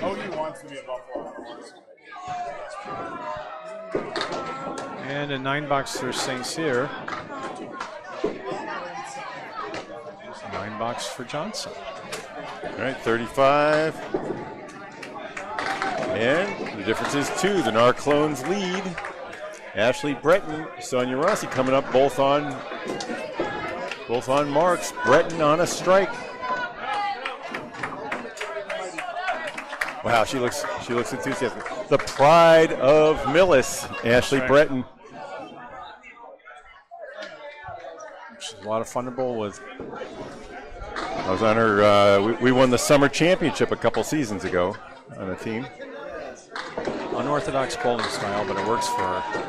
All right, looking for double, not quite, but not bad. 6 to start.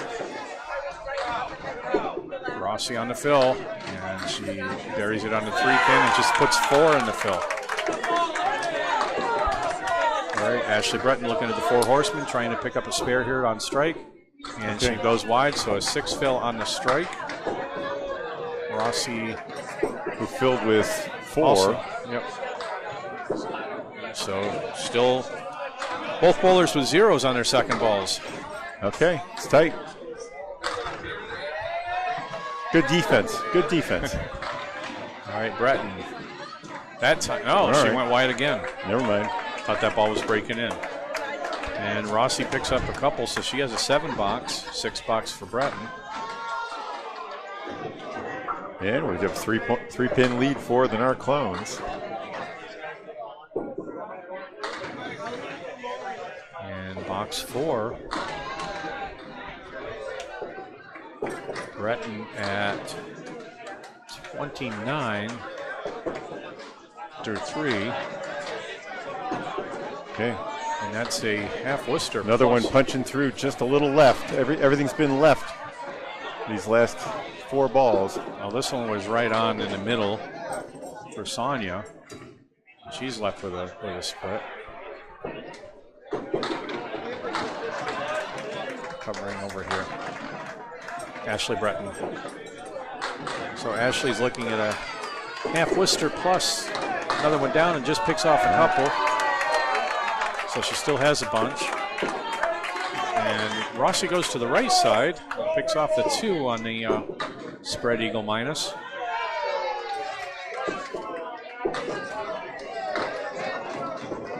Breton trying to get out of this one, and she gets out with a 7. Rossi with an 8. So the Exeter team picks up the pin on that one.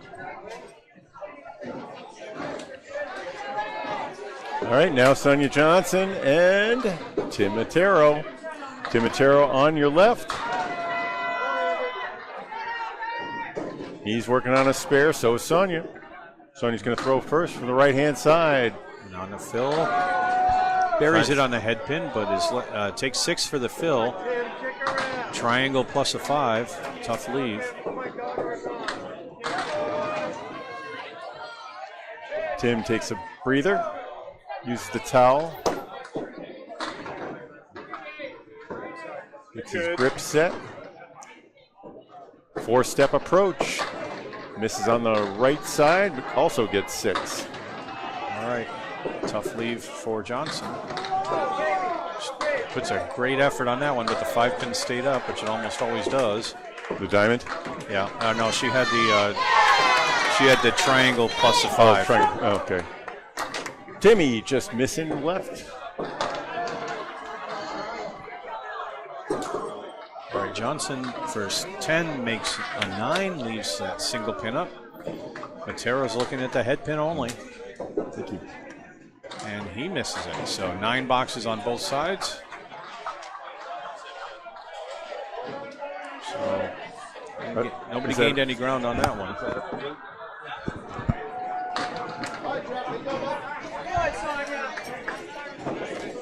Narclones are standing in 6th place. They have to win just as badly as Exeter does. If they lose, they're going to be out of the money. So both teams are, Exeter is playing to avoid a playoff, and the Narclones are playing to avoid falling out of the. Oh, there's a strike by Sonia Johnson. Beautifully done. Tim Matero, he's in the pocket too, but he doesn't get the strike. Just a tiny bit light on the head pin, and he's left with a 7, 9, 10. 4 pieces of wood down there. That may help.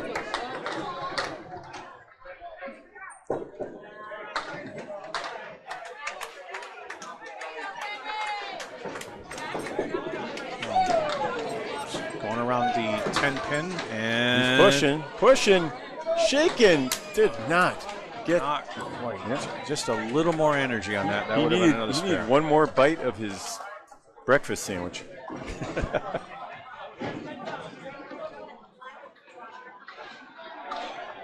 All right. I don't know. People say you need one more Wheatie for it, but so few people are eating Wheaties these days. Well, sometimes. Okay. Well, That was the health cereal when we were kids, Bob. Now they have a lot more choices.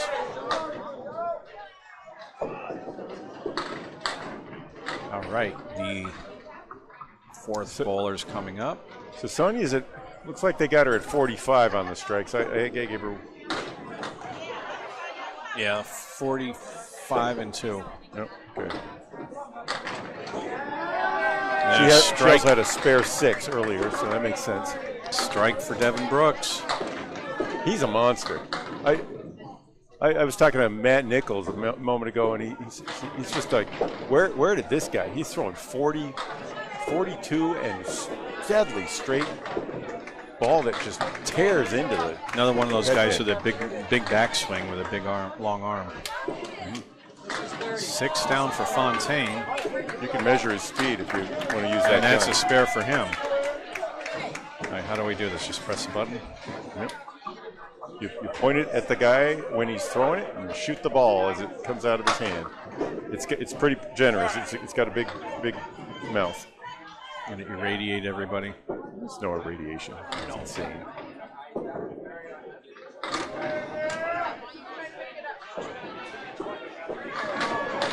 I got 40 on that one. Yep. 40 mile-an-hour ball at the hand. And he dropped 6 with that ball. Fontaine.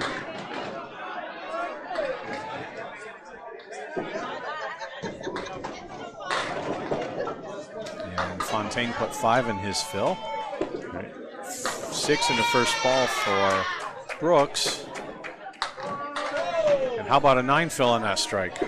Right, so that puts him up to 37. And the Narclones have a 16-pin lead. And a spare for Aaron Fontaine. Nicely That's done. huge. That is huge.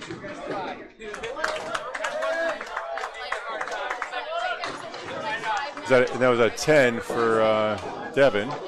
He's at 47. So through 4 boxes. And I'm missing a pin. Just trying to reconcile the scoreboard up here with the score that Bob's keeping.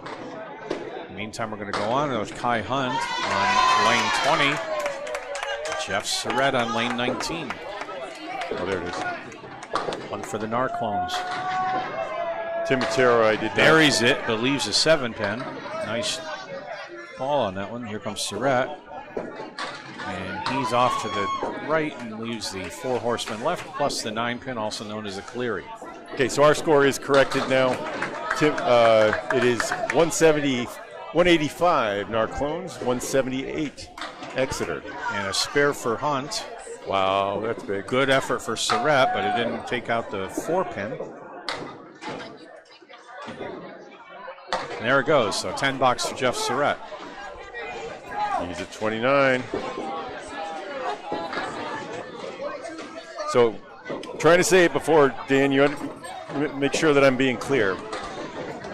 Both these teams have their season on the line here. Exeter has to win to avoid a playoff for first place. They will clinch the championship with a win. If they lose, they're going to have to be in a 1-game playoff with Huff Power Sports, unless Huff drops their match across the way. All right, so Hunt with an 8 fill. And did not get the spare on the second ball. Surratt trying to pick that up. The Narclones are in 6th place, and if they win, they'll be in the money. If they lose, they'll be out of the money. There are 6 or 7 teams behind them. Any one of those teams win and they lose, they'll be out of the money. At least $1,000 on the line for them. Well, Hunt put up a 10 bucks and Surratt a 9 box. Now we're into box 5. Sonia Johnson on your right. Aaron St. Cyr on your left for the Narclones. Johnson on the 2-pin, takes out 3. St. Cyr. Nice head pin hit. And a 4-pin survived that onslaught somehow. Wood comes up out of play. Johnson with a nice pitch. Put that in the pocket where she needed it. And that wood looks like it's out to me. The wind is blowing through the, but I think it stopped. So I think Mike McIntosh is going to run down and get that for us.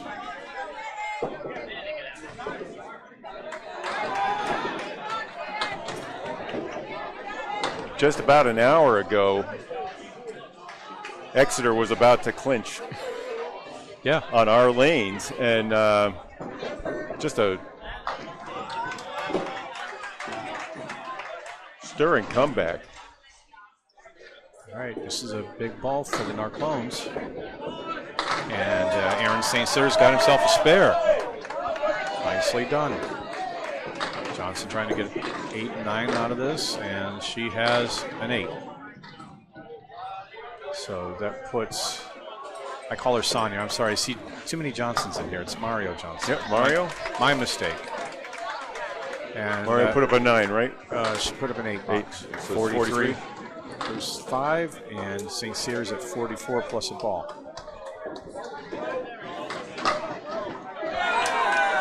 So anybody watching the recording, if I mess up your name, forgive me. I'll get it right eventually.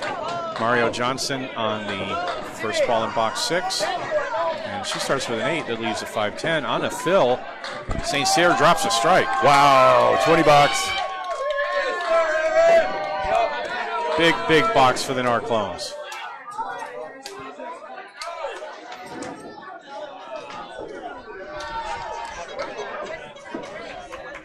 And Mario Johnson trying to pick up that spare, does not, just gets the 5-pin. So she'll be open in the 6th box. Now it's a big movement. 9 box for Johnson. So it was Harry's All-Stars over here that forced Exeter into this position, along with the window source knocked them out in the 22nd round. This is round 23. If they lose the last 3 after being 3 games ahead with 3 to play to force a playoff, I'm going to bet on Huff Power Sports in that case. All right. Ashley Breton on your left, Sonia Rossi on your right.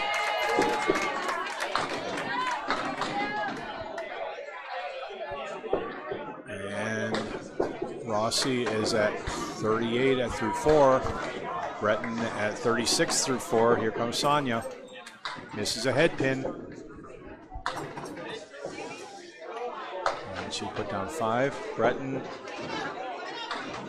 comes in on the 4, just took out that triangle on the left.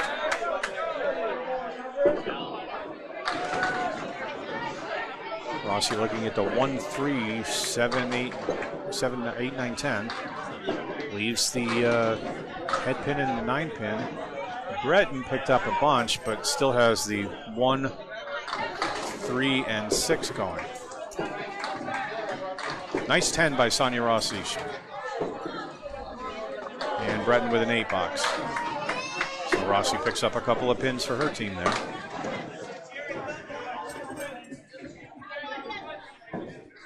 And the Narclones with a 27-pin lead at the moment.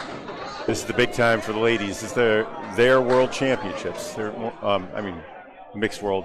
Their premier event. Rossi, a nice head pin hit. Can't break up the split. Breton, she's again on the 4 pins, has that same lead, the 2 rows. Rossi trying to pick up the 2, 6, 10. There's a piece of wood over by the 2, but I don't think it's too helpful unless she can brush it and make a sweep over. That's what she's going to try to do. She brushes it. Just didn't go. Breton needs to be in that 1, 3 pocket and just misses a head pin.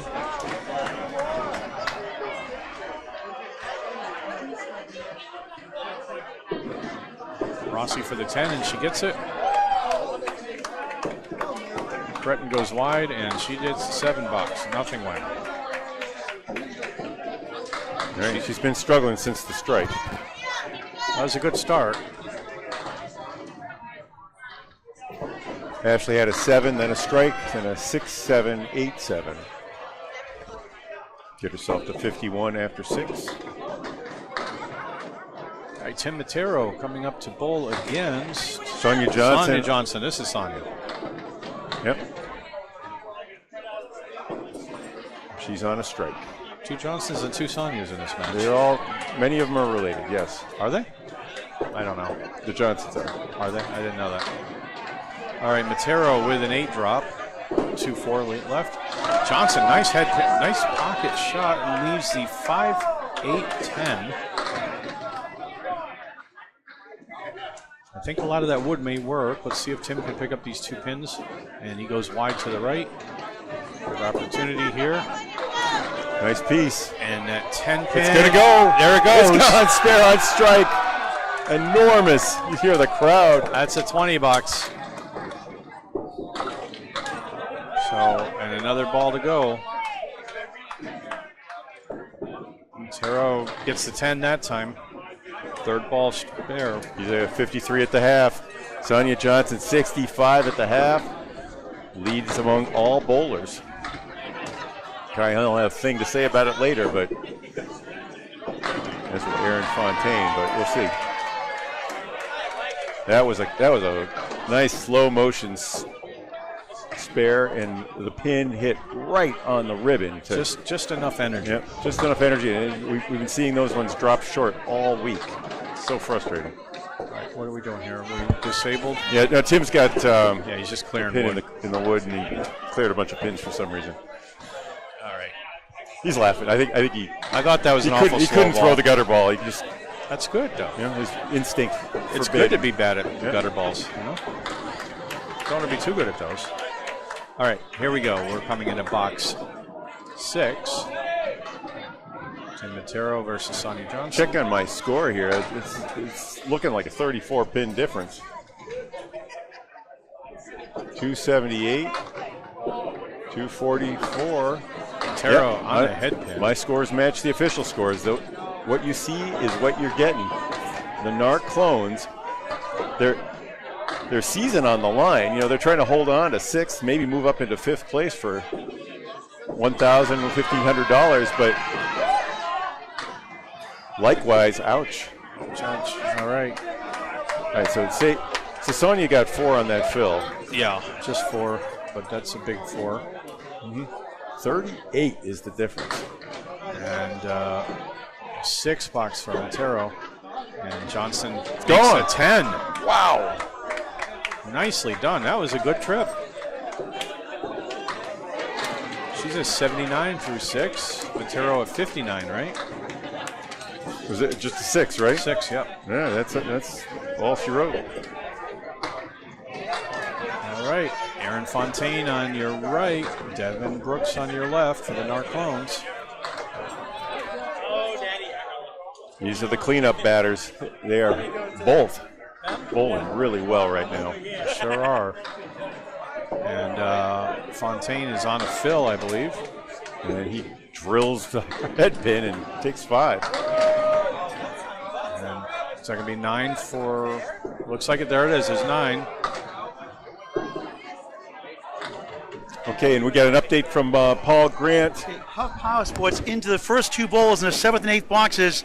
They lead Drywall Concepts by 16, each with 1 spare on the board. If they win and Exeter is trailing, he loses, we're going to sudden death 1-string roll-off on lanes 5 and 6 on Candlepin Bowling Network on YouTube. Thank you, Paul Grant. All right, and that's a spare for Brooks. 8 box for Fontaine. Narclones making it real here. Huff Power Sports making it real over there.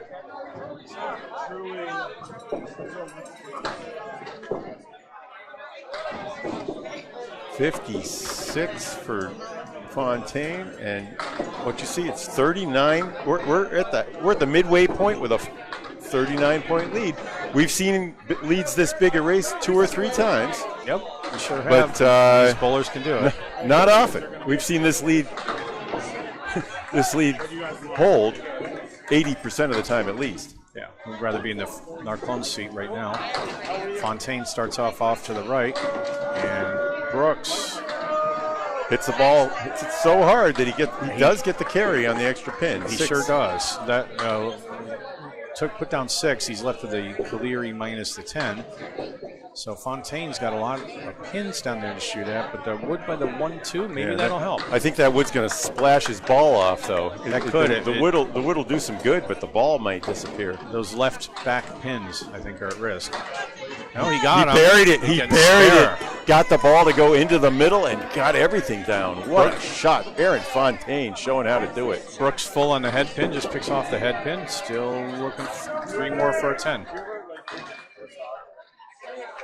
That could be a turning point.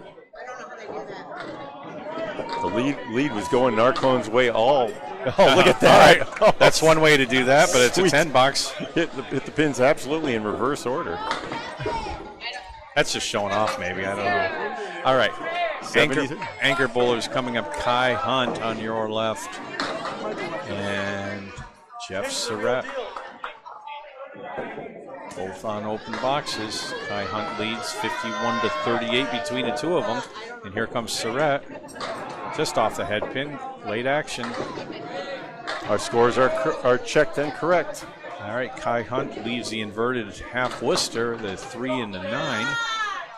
Surratt, 2, 4, 7, and 9. Gives it a run, that can't carry the 9, and Spare Hunt. Hunt picks up that spare. 9 box for Jeff Surratt.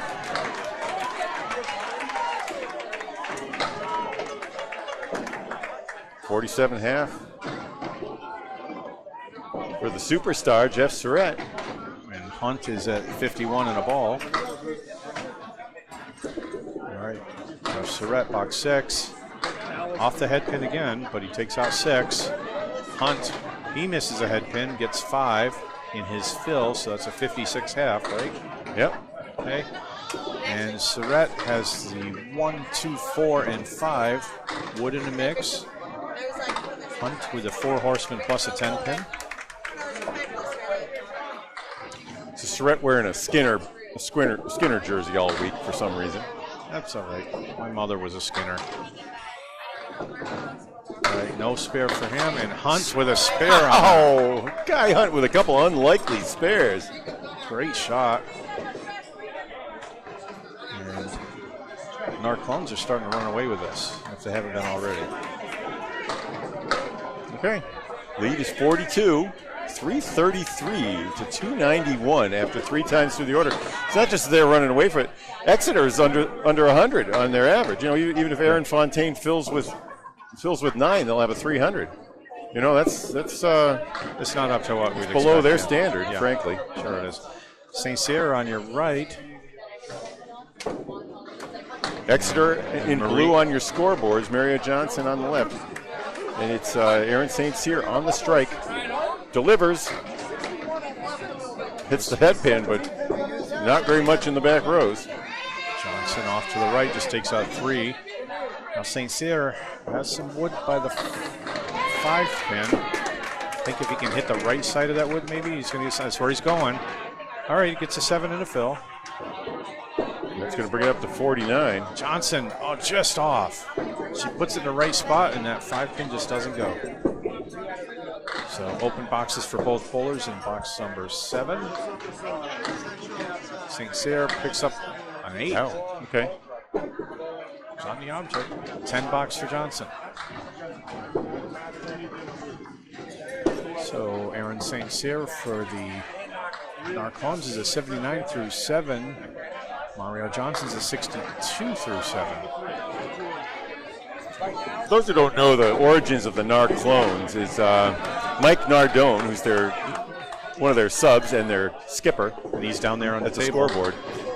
He had a shirt made for him, and he filled out in handwriting, Nardon, but a D kind of looks like a CL. And his Outrun the Bear shirt, as I recall, came back Narclone, and it's like, that's funny.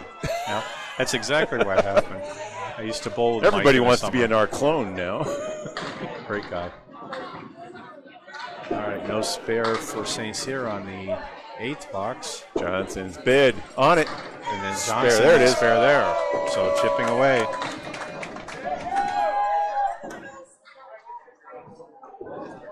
St. Cyr with a 9 box. So first bowlers sit down. Mario Johnson with 72 and a ball. Aaron St. Cyr at 88 through 8. Lead is 46. Narclones. All right. Oh, we're gonna see a Brittany Underwood. sub. Brittany Underwood against Ashley Brett. Brittany, one of Ashley's best friends, I think. They're very close a couple of years ago. She's a tough competitor, I can tell you that. from She's been personal bowling experience. really well in this week.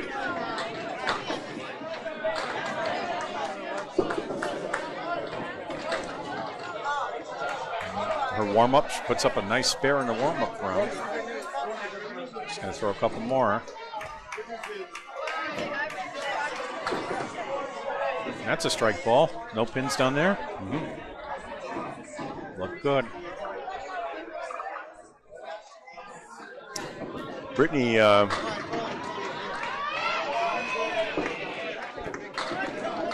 is allowed 6 balls.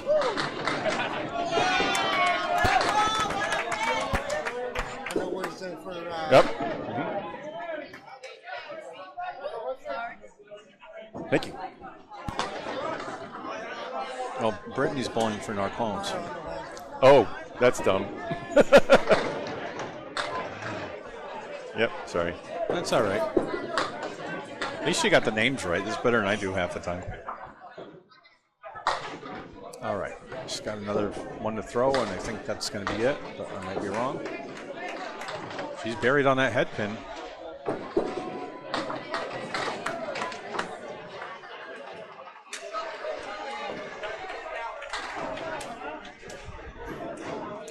There it is.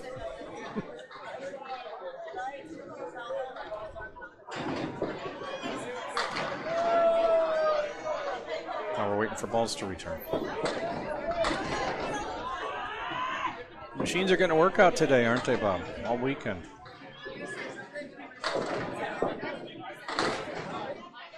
Eight pins All right. resetting. So It is not. Is it?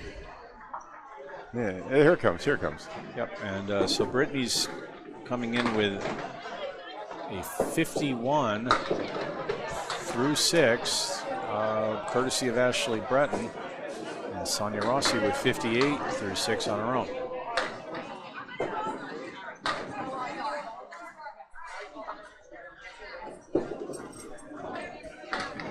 Okay, here's Brittany's fluorescent balls.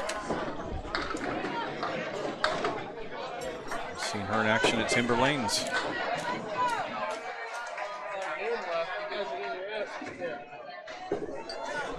All right, so Brittany comes up to the lane and throws her first ball at the 2-pin. Drops 6, leaves a 1, 3, 6, and 9. Sonia Rossi. Just out of the pocket, punches out the 2, 3, and the 9 for a half Worcester right. Brittany Underwood, the spare attempt just misses her. Yep. Goes wide to the right a little bit more than I thought. Feet were a little fast there. I was. All right, Rossi put a good effort on picking up the half Worcester, but leaves herself a 2-2 split. 8 box for Underwood.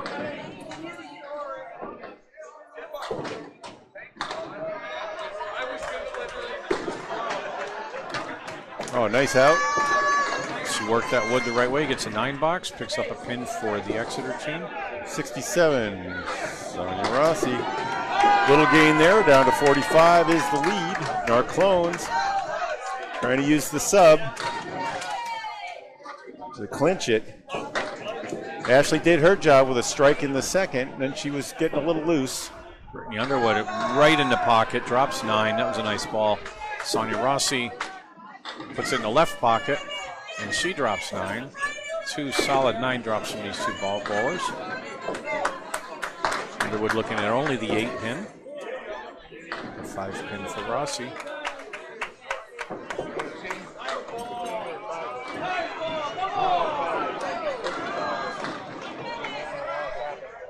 All right. Brittany Underwood on lane 20 under the Canadian flag. No, right. Misses a little bit. Rossi with an opportunity here, and she gets Got it. Okay, big exchange there. Brittany looking for a 10. And she's got a 9 box. 9 box, so 68. Going to have another update from Paul Grant. But we may have overtime on lanes 5 and 6 with 2 completed boxes to go. Number 2 seed in sole possession. Must win, Exeter must lose. Huff Power Sports up 23 plus a spare, Phil, over Drywall Concepts. If Exeter loses, Huff wins. We'll go in 1-string roll-off. Yep. That's great. Thanks, Paul. Yeah, there are 2 parts to this equation. We got that under the scroll on one of our screens. That yeah, Huff has to win if Exeter loses, but that's what's happening, man. Sonia Johnson drops 6 with leaves a 4 horsemen, and Tim Matero 7, 8, 10, just ahead. This one is not over by any means. No. Johnson, Rossi, and just put up marks. We got Aaron Fontaine with a fill coming. That 44 lead is going to be down into the 30s. Oh, Matero put a great effort on that one. Maybe in the 20s before we see the final round. All right, Johnson with a 10. Nicely done. 89. Matero picks up the 10, avoids the wooden cutter. He's at 69. Okay, looking for a mark, but he is He had one mark. No, he did not. He's not. Yeah, he did. He had a bomb mark in a second. Okay. Son Johnson. Box 8. Way wide. Just picks off the 10 pin. Okay, that was unusual. And Tim Matero takes advantage of that and drops a strike. All right. He's going to have to sit down. He looks hot, though. He wants to bowl again. Yeah, he can't sub for the person behind him. It doesn't work that way. No, he's got to have to sit down and wait, 5 or 10 minutes while the rest of the team bowls before he can fill that strike. And Johnson with a 7. She brushed by the 7 pin, but it didn't fall. All right, so 96. Okay, Aaron Fontaine and look at the marks lining up for Exeter. They are not giving up. They're not going to give up. all right, Devin Brooks.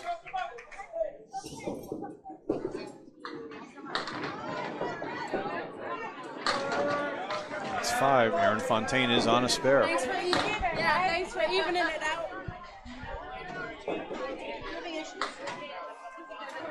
Careful wind up, and here he goes. On the head pin, drops 8. 8 on the fill. It's a big 8 pins. Lead is going away. Brooks. Down to 33. So Minus 2 balls. Minus the 4 horsemen plus the 9 pin. He's on it, but just a little full on the head pin and leaves the back 2. I didn't think that was too full. That surprised me. No. Fontaine gets a spare, takes advantage of the situation. The rally continues, 84. And Brooks with a 8 box. That was out of the channel. Okay, so that's another 2 pins lost. It's 31. And the Exeter team's sitting on 4 marks right now. Devin Brooks hoping to change that situation. Well, he was just off the head pin and left the That's 1, a 2, and pretty 7. good lead for his ball. Sure is. All right, Fontaine's on a fill. Oh no, Maddie Reva being taken off the. She's injured, hopping with Tim Jalbert and Glennis McKinley holding her. That looks like a pretty serious, maybe a muscle pull. All right, Fontaine puts 8 on the fill.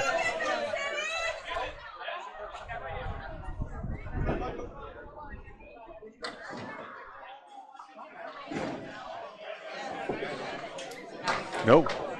All right, no spare a 9 so far for Brooks. Fontaine looking for 3 in a row here. If Fontaine knocks this one, I'm putting the odds are moving to 40% on an Exeter comeback. It was a long shot a minute ago. He's got it. Super. What 3 in a rally. row. Holy cow, 102? And what was a 45 pin difference a minute ago is now down to the teens, minus 3 balls. All right. I'm putting them as the favorites. Is that 4 to 1 split?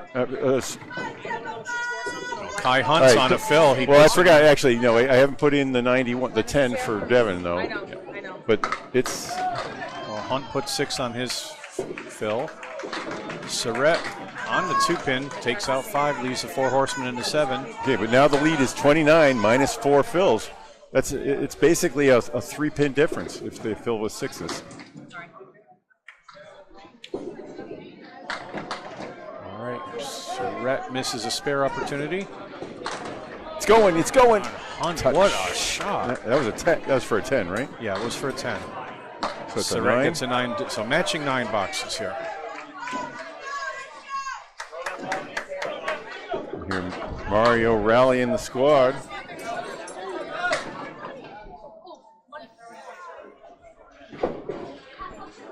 Kai Hunt looking for another one. Oh, what a rip. Buries it, and It's that's a gone. strike. I was just about to say, Late 8 pin. he has been Oh, boy. Super hot. Just a chip here for Surratt. That is the just fifth. a That's the fifth mark for Hunt. 4 spares and that strike. Yeah, Surratt just really got a bad luck there. He chipped off just the 3-pin, then he hits the head pin. Still has 6 up there, but he comes out with an 8. It's going to be an 8.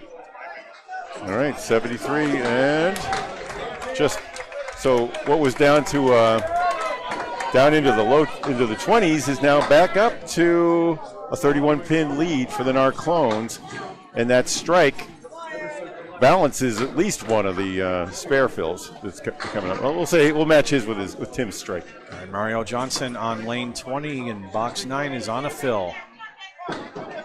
He's on the head great pin. Ball. Oh no! 6 in the fill. And that one looked like an 8 fill though. That was a beautiful pitch. It was. I say oh no because it was a disappointment with that pitch. St. Cyr just 3.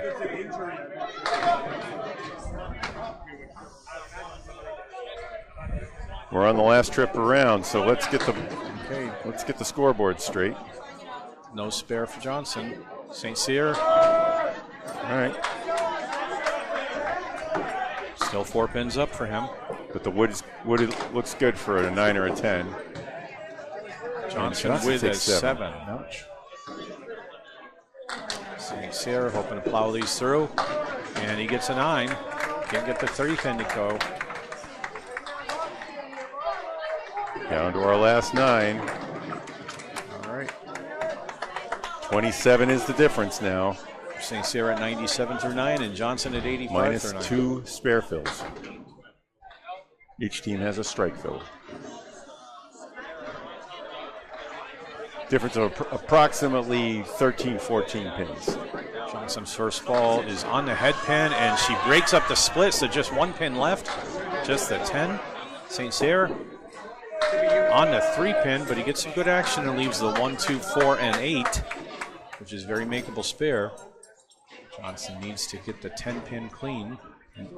Huff Power Sports is leading in their match, so if Exeter loses, there will be a playoff for $12,000. Oh, just missed. Johnson just misses the 10 pin. There's an opportunity to St. Cyr if he can get this. Nope, right. Oh, and he misses to the right too.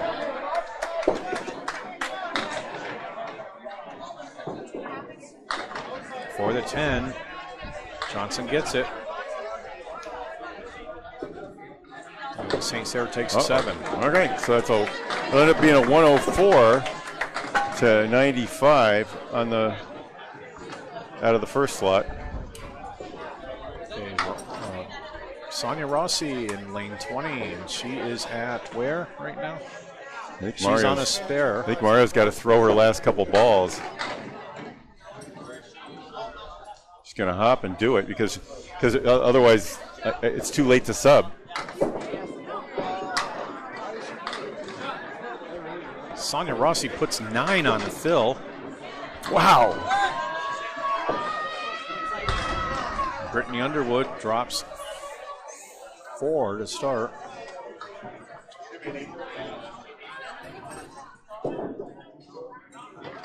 No spare. Rossi just misses.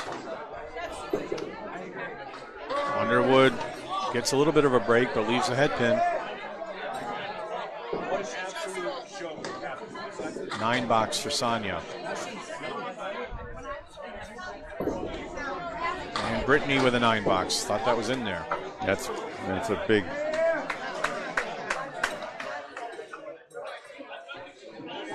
Okay, 10th box first for the ladies here. Sonia Rossi she is at 95, and Brittany Underwood at 77. Rossi's first ball is on the 3 pin. What you hear the applause for Maddie Riva, who has severely injured her sliding foot. She had to finish the string though because it was past the point where she could be substituted. She hopped out and threw on one foot her last 2 boxes, and on her last ball she hit the head pin. took a 6. And you heard the applause. So, sorry, I've been watching that, Dan, while you've been calling the match. That's all right. What do we got here? Well, second ball for both. Brittany Underwood just misses a spare. That was hell of a bid. Now, Sonia in trouble. This is her third ball, right? Yeah, sure is. She's got 6 pins standing, spread all over the place. And she closes with a 7 on that one. 102, right? Underwood with a 10. Underwood coming through big time there. So it's 18 pin difference. 102 for Sonia. Minus a ball. 87 for Brittany and Tim Matero, though, holds a strike fill. So a double here would reverse the fortunes. So a very big ball here. Still a high win probability for the Narclones, unless Tim drives home a strike. He's in there, just off to the left. Drops 7 on his first ball.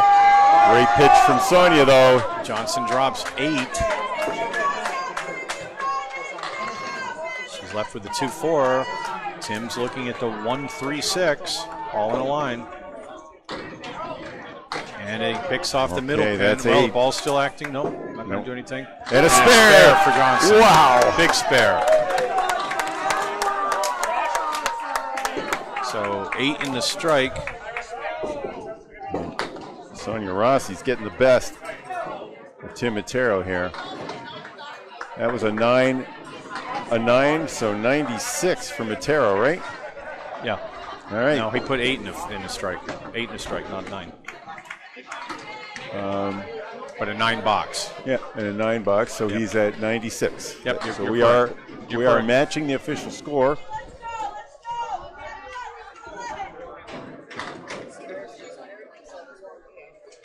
Oh, okay, 4. Yep. All tied up. All right, Matero first ball in the 10th. Came in on the 3, took out 6. 6 fill for Johnson. That puts her at 112. All right, Matero has the 1, 4, and 9. Tried to carry the head pin off of the wall, didn't pick up anything. Johnson looking For the at killer spare, nope. just got the 6 pin, so both open in the 10th. 8 box from Matero. That's going to be a 104 for Tim. And Johnson gets a 9 box, picks up another pin. so it's a 121, and that matches the official score. Let's check, though. I have 494, so I'm missing 10 pins here. Okay. 91, 101. Oh yeah, Kai Hunt at 101. So it is 101 plus a fill. 504 to 476, and now that matches the official score. So it gives a 28-pin lead to the Narclones. Yeah, Sonia's spares were huge there. Her spare 6. All right, Aaron Fontaine leading off on lane 20, and he threw that one wide. Devin Brooks gets some extra action. 5 are down. He was on a 3-pin. Unusual leave there. That's the 1, 2, It's a tough one. 6, 9, and 7. Fontaine, Oh, what a delivery, and it didn't go. he buried that, and the 8-pin stayed up. All right, so All right, Devin made the pins fly, but Fontaine only ended up with a 2 fill, correct? Or was that 3 on his spare? It was a 2 fill. I believe so. I think they're getting ready for the playoff here. All right, Devin with the 8, Aaron with the 10. Aaron's at 114, Devin at 99. Yep, that agrees with the 2 fill. Yep. Okay. And that means it's 24-pin lead down to the last 3. Okay. Fontaine looking for a multiple here. At least a 20 box. Nope. Off the head pin again. Okay, Brooks can put it away here. Oh! It's going to go? Nope. Nope. Came off hard, but the tip of the pin instead of the middle of the pin. Yep. Not enough. Wasn't quite enough energy. Still a better spare lead, frankly. Fontaine's got to make a great shot here. And does not get it to go. Brooks gets it there in the face. No doubt about that. The fat lady is almost singing. I hear her singing scales in the background. Yep.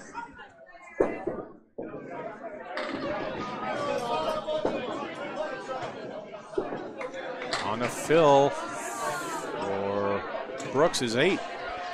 And a 9 box for Fontaine to close out his string. And that's a 117 for Devon.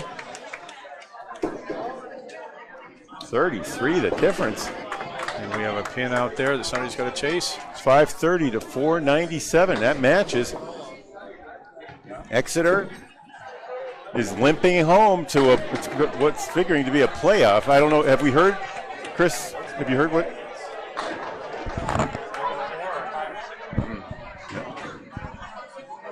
The Huff Power Sports team. Jeff Surratt and will face on the Exeter head in a one-game playoff for the.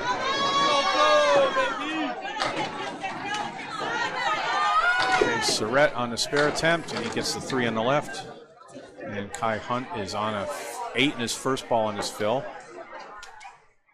And he's left with the, is that the 2-5? I believe so. Misses it. So 8 in the fill. It's done. A 9 box for Surratt. Is it over 30? It is. A 9 box for Hunt.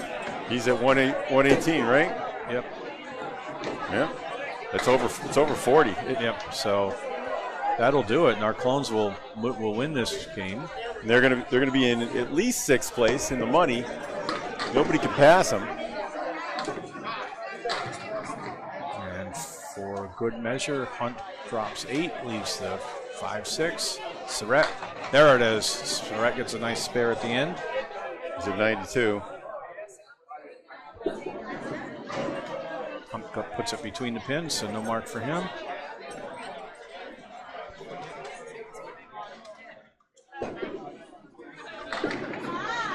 And an 8 box for Kai Hunt. 126. And Surratt still has to finish it out with his fill. There's his ball. In the pocket, but 6. That's a 98, I think. All right. Yep, 98 matches. Final score 555 to 522. Those scores both match the official scorecard. I think we're going to a playoff. Let's find out. All right. I'll go tell Paul on the other broadcast that is complete. Make sure that we are headed for a playoff. All right. Dan, I'm gonna unless you want to turn it and call this one. What? Yeah, turn your cameras here. Let's turn the camera. Let's get the scorecard off. A lot of well-known bowlers on this match, and they're wrapping it up. I don't know how it looks, but I see Matt Nichols bowling on the right and Jeff Bugia on the left. And they have recently seen Matt Nichols and Justin Waters bowl for the ACSTA semifinals. Great match. Came down to the last box. And some big strings by both bowlers. Okay. All right, so Nichols is in his 10th box, and he has an uncharacteristic 86 through 9. Bugia is at 89 through 9. All right. It appears that Central Park Lanes is leading this match. There we go. And Matt Nichols drops 8 on his first ball. We'll get out of the way here.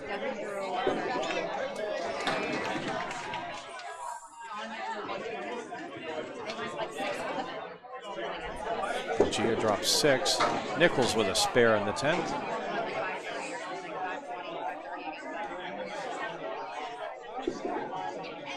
Gia misses his.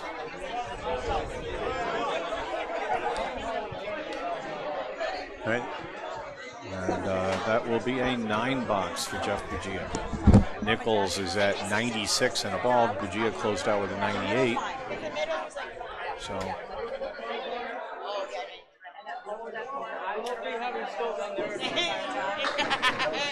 Matt Nichols with 8 and a fill, and that leaves him at 104.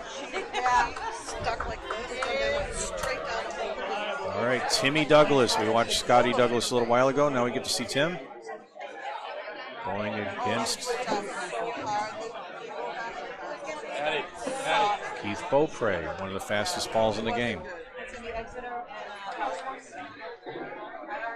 Timmy Douglas is on a fill. He was a 101 plus 9. That puts a 110 in the 8th box. Beaupre with a 9 drop. And that's a strike. Strike in the 9th for Keith Beaupre. Sorry. Okay. And Douglas misses a spare.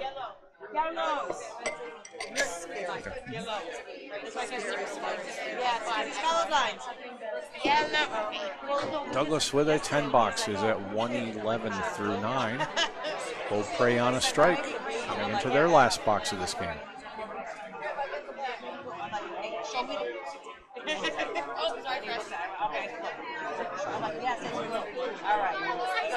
We haven't covered enough bowling yet. All right, Bob's coming back. Timmy punches out. Beaupre on a strike fill. And recover some grind here. Just one. Just the 2 pin. Are you kidding me?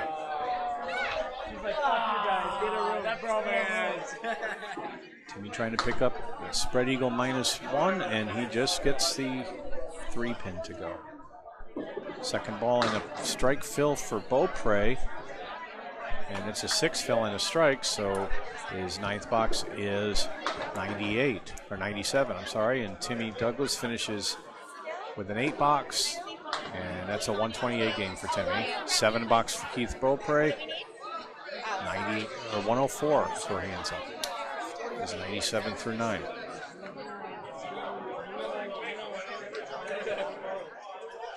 Last bowlers on this match, Justin Waters on your right for CPL.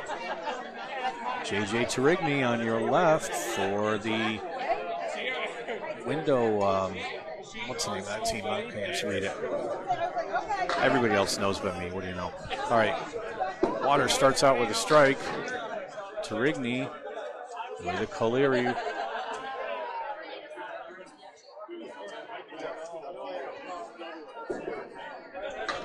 And nice try by JJ, but you can't get it to drop.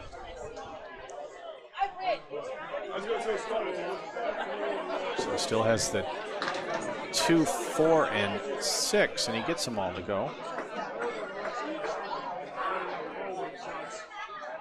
Last box of this match. Last box of pretty much every match on this side. And Waters is on a strike. Pickle Junior, Pickle Senior. There he is, right behind you. Waters threatens a double, but he only drops 8. Not bad. Tarigny drops 6, leaves a 4 horseman right. Waters looking to put a 10 on the strike. He's got to pick up the 4 and the 8 to do that. And nothing, so 8 in the strike. Tarigny no spare there. And Waters for a 10. And he's got an 8 box. So Justin Waters is done with a 130. JJ Tarigny with an 8 box is at 97, or at 90 even. Hard to read. So thanks for listening in. Stay tuned while we figure out what we're doing on this playoff match. This tiebreaker coming up. And we will have a bit of dead air for a little while we figure that all out. I'm gonna bring this bucket over here.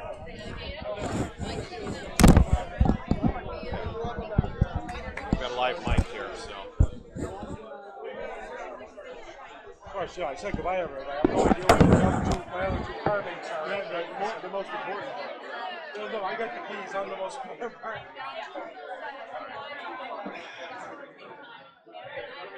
Tight again? Yeah, go ahead.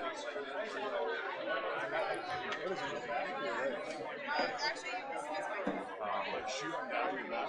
No, it's a combination of SI joint dysfunction, hip bursitis, and IT being So your muscles hurt, your bones hurt. the bones are okay. So there's a little arthritis in the hips, but they're not bad. Right now it's like down the side. Basically, it's down the sides of the hips, into the thighs, Last and call, then 50-50. some of the Come up and muscles see in me the if back. you would And like some. Last call, 50-50. so it is painful. It's hard to explain, but it's better than it was. But yeah, if I sit for a while, some days Can you guys hit okay on 17 and 18, please? just wanted to stop. Alright, this 50-50 did exactly what I needed it to do to make all the payouts do exactly what they should. Just came up today. Winner of this 50-50 will get $750. $750. Matt, Chris, and Steve, Corrado. What is it with the cat? Beaupre, not on this team. Tim Susi, Chris Munoz. It's an orange ticket. I'm just kidding, it's yellow. 001 072 11. 7211. Yellow ticket.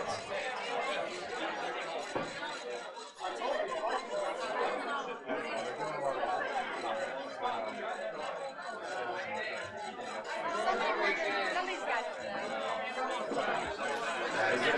Mary's All-Stars, Reno Jr.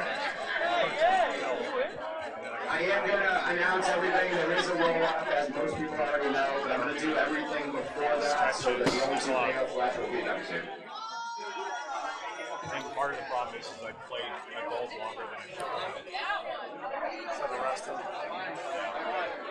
Keep it loose.